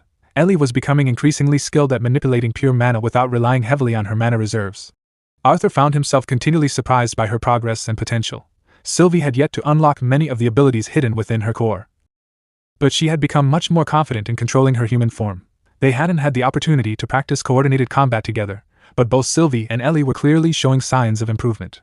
After another intense training session, the two girls collapsed onto the floor, exhausted. Arthur smiled down at them. "That was a fun session." Sylvie groaned and rolled onto her back. "Maybe for you." Ellie sat up and looked at Sylvie excitedly. "It's impressive how much more versatile your pure mana attacks have become, Sylvie. They hold up really well, even against Arthur's elemental spells." Arthur chuckled and flicked Ellie on the forehead. "You shouldn't compare yourself to her. Sylvie is a dragon. Pure mana is naturally all dragons can manipulate." Sylvie grinned. "Well, that and ether." Arthur nodded. "For most mages, pure mana can only come directly from their core, and it takes time to gather and purify. Elemental magic also uses mana, but it's powered by the ambient mana surrounding us." He continued his explanation. "Not only must a pure mana spell originate from the caster, but it's also much harder to control once it's been released. That's why it's so impressive that you can detonate an arrow after you've already fired it." Ellie's eyes sparkled. "Really? Is it that impressive?" Arthur smiled. "It is." Ellie immediately turned towards Sylvie. "All right. Sylvie, can you make those moving panels again? I want to try hitting them." Sylvie laughed as she climbed to her feet. "I guess I should practice reacting to your arrows as well." Suddenly, the training room doors burst open. A soldier rushed inside and immediately saluted. "General Arthur!" Arthur's expression became serious. "What is it, soldier?" The soldier lowered his salute, visibly worried. "News has arrived of a massive horde of corrupted beasts." Arthur, Ellie, and Sylvie froze for a moment. Then the soldier continued urgently. "They've been sighted advancing from the wall." After hearing the soldier's report, everyone was shocked. Arthur Lewin immediately realized what it meant. So the smaller skirmishes were merely tests for a much larger scale attack. Stepping forward, Arthur quickly asked, "Has the council been informed?" "Yes, General," the soldier replied. "Preparations are already being made." "Good. I'll report to the commander." Before he could finish, Ellie interrupted with determination. "I'm coming with you. You promised, remember?" Arthur looked at her. His thoughts immediately turned to the danger ahead. This is far too dangerous. She could be seriously injured, or even killed. "Ellie," Arthur said firmly, "this is a massive horde of corrupted beasts." "Yes," Ellie argued, "but you'll be with me. And I'll have the protection of the wall." Through their mental connection, Sylvie spoke to Arthur. "This is a good opportunity. We'll be nearby. Shooting arrows from the top of the wall will be little more than target practice for her." Arthur glanced at Sylvie. "But what if the beasts break through?" he asked mentally. "I know you won't let that happen," Sylvie replied confidently. The soldier cleared his throat nervously. "General Arthur, they're waiting." Arthur remained silent, still struggling to decide whether to take Ellie with him. Finally, he turned around and began walking away, with Sylvie following beside him. Ellie's shoulders slumped in disappointment. Then Arthur suddenly looked back. "What are you waiting for?" he asked. "Let's go." Ellie's face lit up instantly. "Wait for me!" she shouted excitedly as she ran after them. Along the way, the soldier introduced another officer. "Officer Strijan will brief you on the situation at the wall." The officer saluted sharply. "Greetings, General Arthur. I am Officer Juler Strijan. One of the members of my scouting squad in the Beast Glades was the first to spot the horde." As they continued walking, Arthur listened carefully. "From your report, Officer Strijan, this horde sounds formidable." Sylvie's voice echoed through their mental connection. "They're still only mana beasts, Arthur, even if they are corrupted." Arthur nodded before asking, "How long until the horde reaches the wall?" "At their current pace," Juler replied. "We expect them to arrive within 2 days." After finishing his report, the officer saluted once more. "That's all the information I have, General. Please report to the commander. The departure group will be ready at the dock within the hour." "Thank you," Arthur replied. He then looked at Ellie, Boo, and Sylvie. "The three of you can head to the teleportation gate first. I'll meet you there." Both Ellie and Sylvie nodded before leaving. Arthur approached the commander's office and grasped the handle before entering. "Commander, Officer Strijan has already briefed me on the logistics. There have been no sightings of Sais or retainers, but I'll remain vigilant." As Arthur stepped inside and closed the door behind him, Commander Virion nodded. "Thank you for coming, Arthur. Before you leave, I've prepared something for you." He pointed towards a large box resting on the table. Curious, Arthur opened it. Inside was a suit of armor. After several attendants helped him put it on, Arthur examined himself. The armor's appearance was somewhat extravagant, decorated with intricate engravings and elegant trimmings. However, despite its impressive appearance, it remained practical and lightweight. "Virion knew exactly what kind of armor suited me," Arthur thought. Unlike those ceremonial outfits designed purely for appearance, this armor offers genuine protection while allowing me to move freely. Virion smiled approvingly. Ah, much better. Arthur looked down at the armor, feeling a renewed sense of determination. You really do like your furs, Arthur remarked. Virion chuckled and placed a hand on his shoulder. Yes, I do. This mantle is an old piece of mine from my younger days. Although it doesn't look nearly as good on you as it did on me, I'll let you keep it. A small smile appeared on Arthur's face. Thank you for the outfit. As he spoke, memories surfaced of the years Virion had spent training him, teaching him, and guiding him throughout his childhood. And thank you for everything else as well. Virion turned his face away, hiding his emotions. Thank me, he said quietly. By making sure the wall doesn't fall. Arthur bowed respectfully. I will. With that promise made, the young lance turned and prepared to face the coming storm. Arthur Lewin, accompanied by Virion, Ellie, and Sylvie, soon arrived at the dock. Upon seeing the rest of the council gathered there, Arthur raised an eyebrow in surprise. Oh? The rest of the council is here as well? Of course, Virion replied with a smile. We all wanted to see you off. He then gestured towards two mages standing nearby. These are Gavik Lund and Callum Hembrel. They are the mages I've chosen to support you at the wall. Both men immediately saluted. Gavik stepped forward and shook Arthur's hand. General, it's a pleasure to meet you. Arthur glanced around the dock before noticing the flying mounts that had been prepared. Judging by those mounts, I assume we'll be traveling by air? Yes, Virion answered. The nearest teleportation gate is in Backbend City, and the train line hasn't been completed yet. Fortunately, the castle's current location is relatively close to the wall. Arthur nodded before turning towards Sylvie.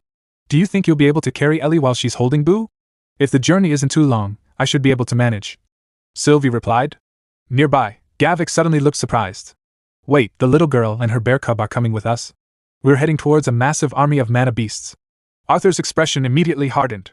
She's an adept conjurer who will be valuable to the defense effort. And since when was it acceptable to refer to a general's sister as a little girl? Gavik's eyes widened. My apologies, General Arthur. I didn't realize she was your sister.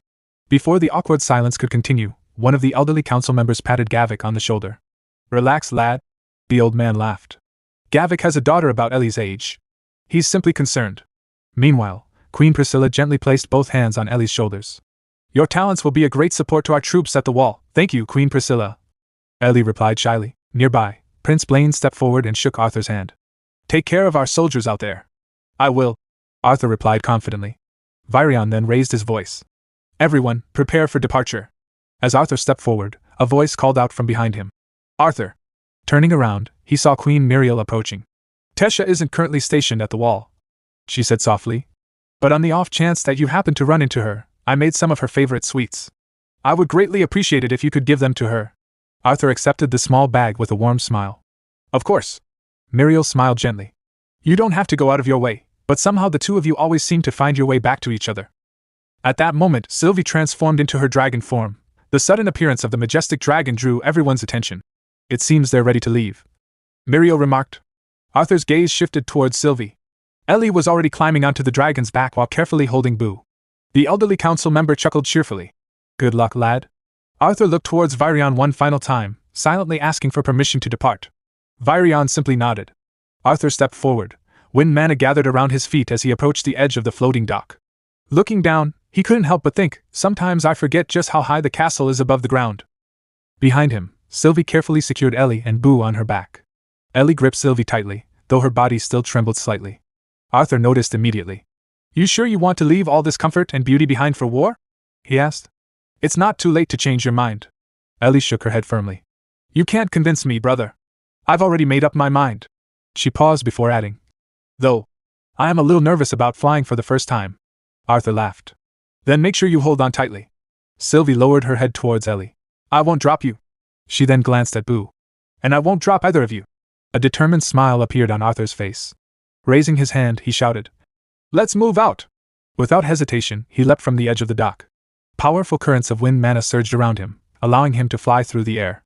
Moments later, the soldiers followed, mounting their flying beasts and soaring into the sky alongside him. Together, they departed from the castle and began their journey towards the wall, where the approaching horde of corrupted mana beasts awaited them. Several hours later, Ellie had fallen asleep while riding on Sylvie's back in her dragon form. She was holding on tightly, her eyes closed as she rested during the long journey. Meanwhile, Boo had also drifted off to sleep, curled up comfortably in one of Sylvie's large claws. As they continued flying through the sky, Arthur glanced towards Sylvie. It's been a few hours now. How are you holding up? He asked through their mental connection. Sylvie replied with a hint of amusement. It seems that despite all of my magical and physical abilities, I wasn't designed to be an efficient mode of transportation. One of the soldiers riding a flying mount nearby waved a colored cloth towards Arthur, signaling something to him. Arthur looked over, immediately understanding the message. We're almost there, he told Sylvie through their mental link. You'll be able to rest once we land. Sylvie was silent for a moment before asking, Are you ready for the battlefield again? As they flew past the icy mountain range, Arthur considered the question carefully. Honestly, he replied, I'm not sure what to expect. I've spent the past 2 months sparring with the same 5 mages. A faint smile appeared on his face. In a way, beasts are much more unpredictable than people. At that moment, a blast of freezing air swept past them. The icy mist soaked both Ellie and Boo. Boo suddenly woke up with a confused growl, blinking as droplets of water dripped from his fur. Ellie also woke with a start, shivering slightly as she realized she was completely damp. Seeing their reactions, Arthur couldn't help laughing. Sylvie then spoke again. Arthur, look down. Arthur shifted his gaze towards the ground far below. His eyes widened. A massive horde of mana beasts was charging across the landscape at terrifying speed. The sight instantly reminded him of Officer Strigen's report. Our best estimate places the horde size at somewhere close to 20,000 beasts. As Arthur flew above the advancing army, he carefully observed the creatures below. The majority appeared to be between D class and B class. Nearby, the soldiers exchanged signals with one another while maintaining formation. Arthur's thoughts drifted back to the rest of the officers' briefing. But several A-class and even some S-class mana beasts have also been spotted. At the time, Arthur had immediately questioned the report. How many S-class beasts? Officer Strigen had answered grimly. We weren't able to get close enough for an exact count because of the Alacrian mages accompanying them, but we're certain there are at least a dozen. Arthur had stared at him in disbelief. A dozen corrupted S-class mana beasts? Back in the present, Ellie looked down at the horde and gasped in shock. The seemingly endless sea of monsters stretched across the land below. Sylvie glanced towards Arthur. You're smiling, she noted curiously. A confident smirk appeared on Arthur Lewin's face as he continued staring at the approaching army. Inside the walls, people were busy with their daily routines, while countless conversations and chatter echoed throughout the area. As the soldiers stationed on the walls passed by, they spoke amongst themselves, and the sight of the senior captain and senior officers quickly drew everyone's attention. When they suddenly stopped, one of the officers looked up and said, Here they come. A moment later, Arthur Lewin arrived alongside Sylvie, Ellie, and the rest of their team. The powerful beating of the dragon's wings and the flying mounts created strong gusts of wind, forcing the people below to brace themselves as the group descended. They soon landed on the ground in front of the senior captain and senior officers. One of the senior officers immediately stepped forward and saluted General Arthur Lewin. Arthur walked forward and exchanged a firm handshake with Senior Captain Flamesworth. Meanwhile, behind him, Ellie carefully dismounted from Sylvie and stepped onto the ground. Sylvie then shifted into her human form. Meanwhile, Arthur Lewin continued greeting the senior officers, shaking hands with each of them. I didn't think I'd have the pleasure of meeting you all again so soon, Arthur said with a smile. As he spoke, he noticed Sylvie standing nearby. Through their mental connection, he said, You shouldn't have stayed in your draconic form, Sylvie. They're staring at you, not me. Arthur could hear the murmurs spreading through the crowd. Is that the lance they sent to fight for us? One person asked in disappointment. He looks so young, another remarked. Hearing the growing gossip, Arthur quickly channeled mana into his voice, allowing everyone nearby to hear him clearly. He let out a light laugh before calling out, People of the wall! The crowd immediately fell silent and turned their attention towards him. The wall itself is an impressive fortress built for the sole purpose of defending our homes, Arthur declared proudly. But the soldiers stationed here are among the strongest in the kingdom, and they are even more impressive than the fortress itself. He paused briefly before continuing. My presence may prove unnecessary. Even so, I hope to expedite our victory with as little loss to our forces as possible. The crowd erupted into cheers. The uncertainty that had lingered moments ago was replaced by confidence and excitement. Arthur then turned towards Captain Albinth. My younger sister would like to contribute to this battle. Her skills as a magical archer should be of use to your bulwark division. If you'd like to test her. Before he could finish, Captain Albinth raised a hand. No need for that, General. Ellie looked at her brother curiously. Captain Albinth continued. A lance's word is more than enough for me and my men. Holding the pendant on her hand, Ellie turned to Arthur. I don't need a babysitter. I still have the pendant you gave me. Arthur smiled. Extra precautions won't hurt. At that moment, a nearby soldier approached after being summoned by Captain Albinth. Stella, the captain said. This is General Arthur's younger sister. The soldier bowed respectfully. Ellie returned the gesture. Eleanor Lewin. Captain Albinth nodded before addressing Stella once more. I'm leaving her in your direct care. Make sure she's properly equipped before taking her to the top level. Yes, Captain. Stella replied immediately. She stepped forward and gestured politely. Please follow me, Lady Eleanor. As Ellie departed with Stella, Arthur watched them leave before turning back to Captain Albinth. My apologies for asking one of your soldiers to guard my sister like this. I thought the wall would be a safe place for her to begin her service. Normally, I would agree with you, Captain Albinth replied. The officers began walking together along the battlements. But with the size and strength of the beast army approaching, I can't say that for certain anymore. The scene shifted to the meeting room. Senior Captain Flamesworth stood at the head of the table, leading the discussion alongside the other captains. Let's review our current troop distribution before we dive into battle strategy and tactics, he said. A large map was spread across the table. Flamesworth pointed towards it as he explained. Each large marker represents 1,000 troops, while each small marker represents 100. Using a pointer, he moved several markers across the map for emphasis. Not including the freelance adventurers, we have just under 2,000 soldiers from the Bulwark Division mobilized. Captain Jesmia? Captain Jesmia stepped forward and adjusted one of the large markers. One of my scouting units returned only a few minutes before General Arthur arrived, he reported. Their leader will be joining us shortly to deliver a full report. Flamesworth nodded. I expect we'll see an influx of adventurers as news of this horde spreads. However, their numbers won't significantly affect any plans we make here. He then turned to Arthur. Commander Virion has often praised your strategic acumen. Would you care to offer a plan of action? Arthur shook his head. I'm unfamiliar with the inner workings of the wall and its personnel. I think it would be best if you took charge, though I may offer a few suggestions here and there. Noted, Flamesworth replied. Then let's proceed. Arthur observed the senior captain carefully. While he held little fondness for the man who had cast Jasmine aside, Arthur had to admit that Trotius's efficient and ruthless nature was well suited to a position of authority. The basic premise of the plan was simple: kill as many corrupted beasts as possible before they reached the wall. That meant several units would be sent out as cannon fodder, operating beyond the range of the mages stationed on the wall. Flamesworth continued moving markers across the map. Our greatest advantage against the approaching enemy is that we possess strategy rather than overwhelming numbers. There are only a handful of Alacrian mages directing the horde. He pointed to several positions on the map. While we send a steady stream of soldiers and augmenters from the Bulwark Division to impede the enemy's advance, 2 units from the Trailblazer Division will move out early and position themselves on both flanks. His pointer traced 3 converging paths. With concentrated attacks coming from 3 directions, by the time the beast horde reaches the wall, our conjurers, with General Arthur's assistance, should be able to eliminate the remaining forces. Arthur listened silently, one hand resting on his chin in thought. At that moment, Sylvie's voice echoed through their mental connection. Something feels off. While the lives of the soldiers being sent beyond the wall aren't cheap, the plan itself seems reasonable, Arthur replied. No, Sylvie answered. That's not it. Arthur tapped his finger lightly against the table. Captain Flamesworth noticed. General Arthur? Is something the matter? Arthur looked up. My apologies. I was simply thinking, if you're dissatisfied with the plan I propose. Arthur interrupted him. Whether this is a good strategy or a bad one, I'm not entirely certain yet. However, I have a feeling that this attack will most likely be their last on this front. Captain Albinth frowned. What do you mean? Arthur pointed towards the map. The Alacrians have been sending a steady stream of corrupted beasts towards the wall. While effective, it isn't a sustainable long-term strategy. He turned towards Captain Jesmia. You stated that your troops have cleared out most of the dungeons the Alacrians were using to conceal their teleportation gates, correct? Yes. Jesmia replied. Arthur nodded thoughtfully. We quickly discovered that the Alacrian teleportation gates within the beast glades were severely limited in the number of times they could be used. Even some of the more stable gates discovered by the Trailblazer Division were considered too unstable for safe travel.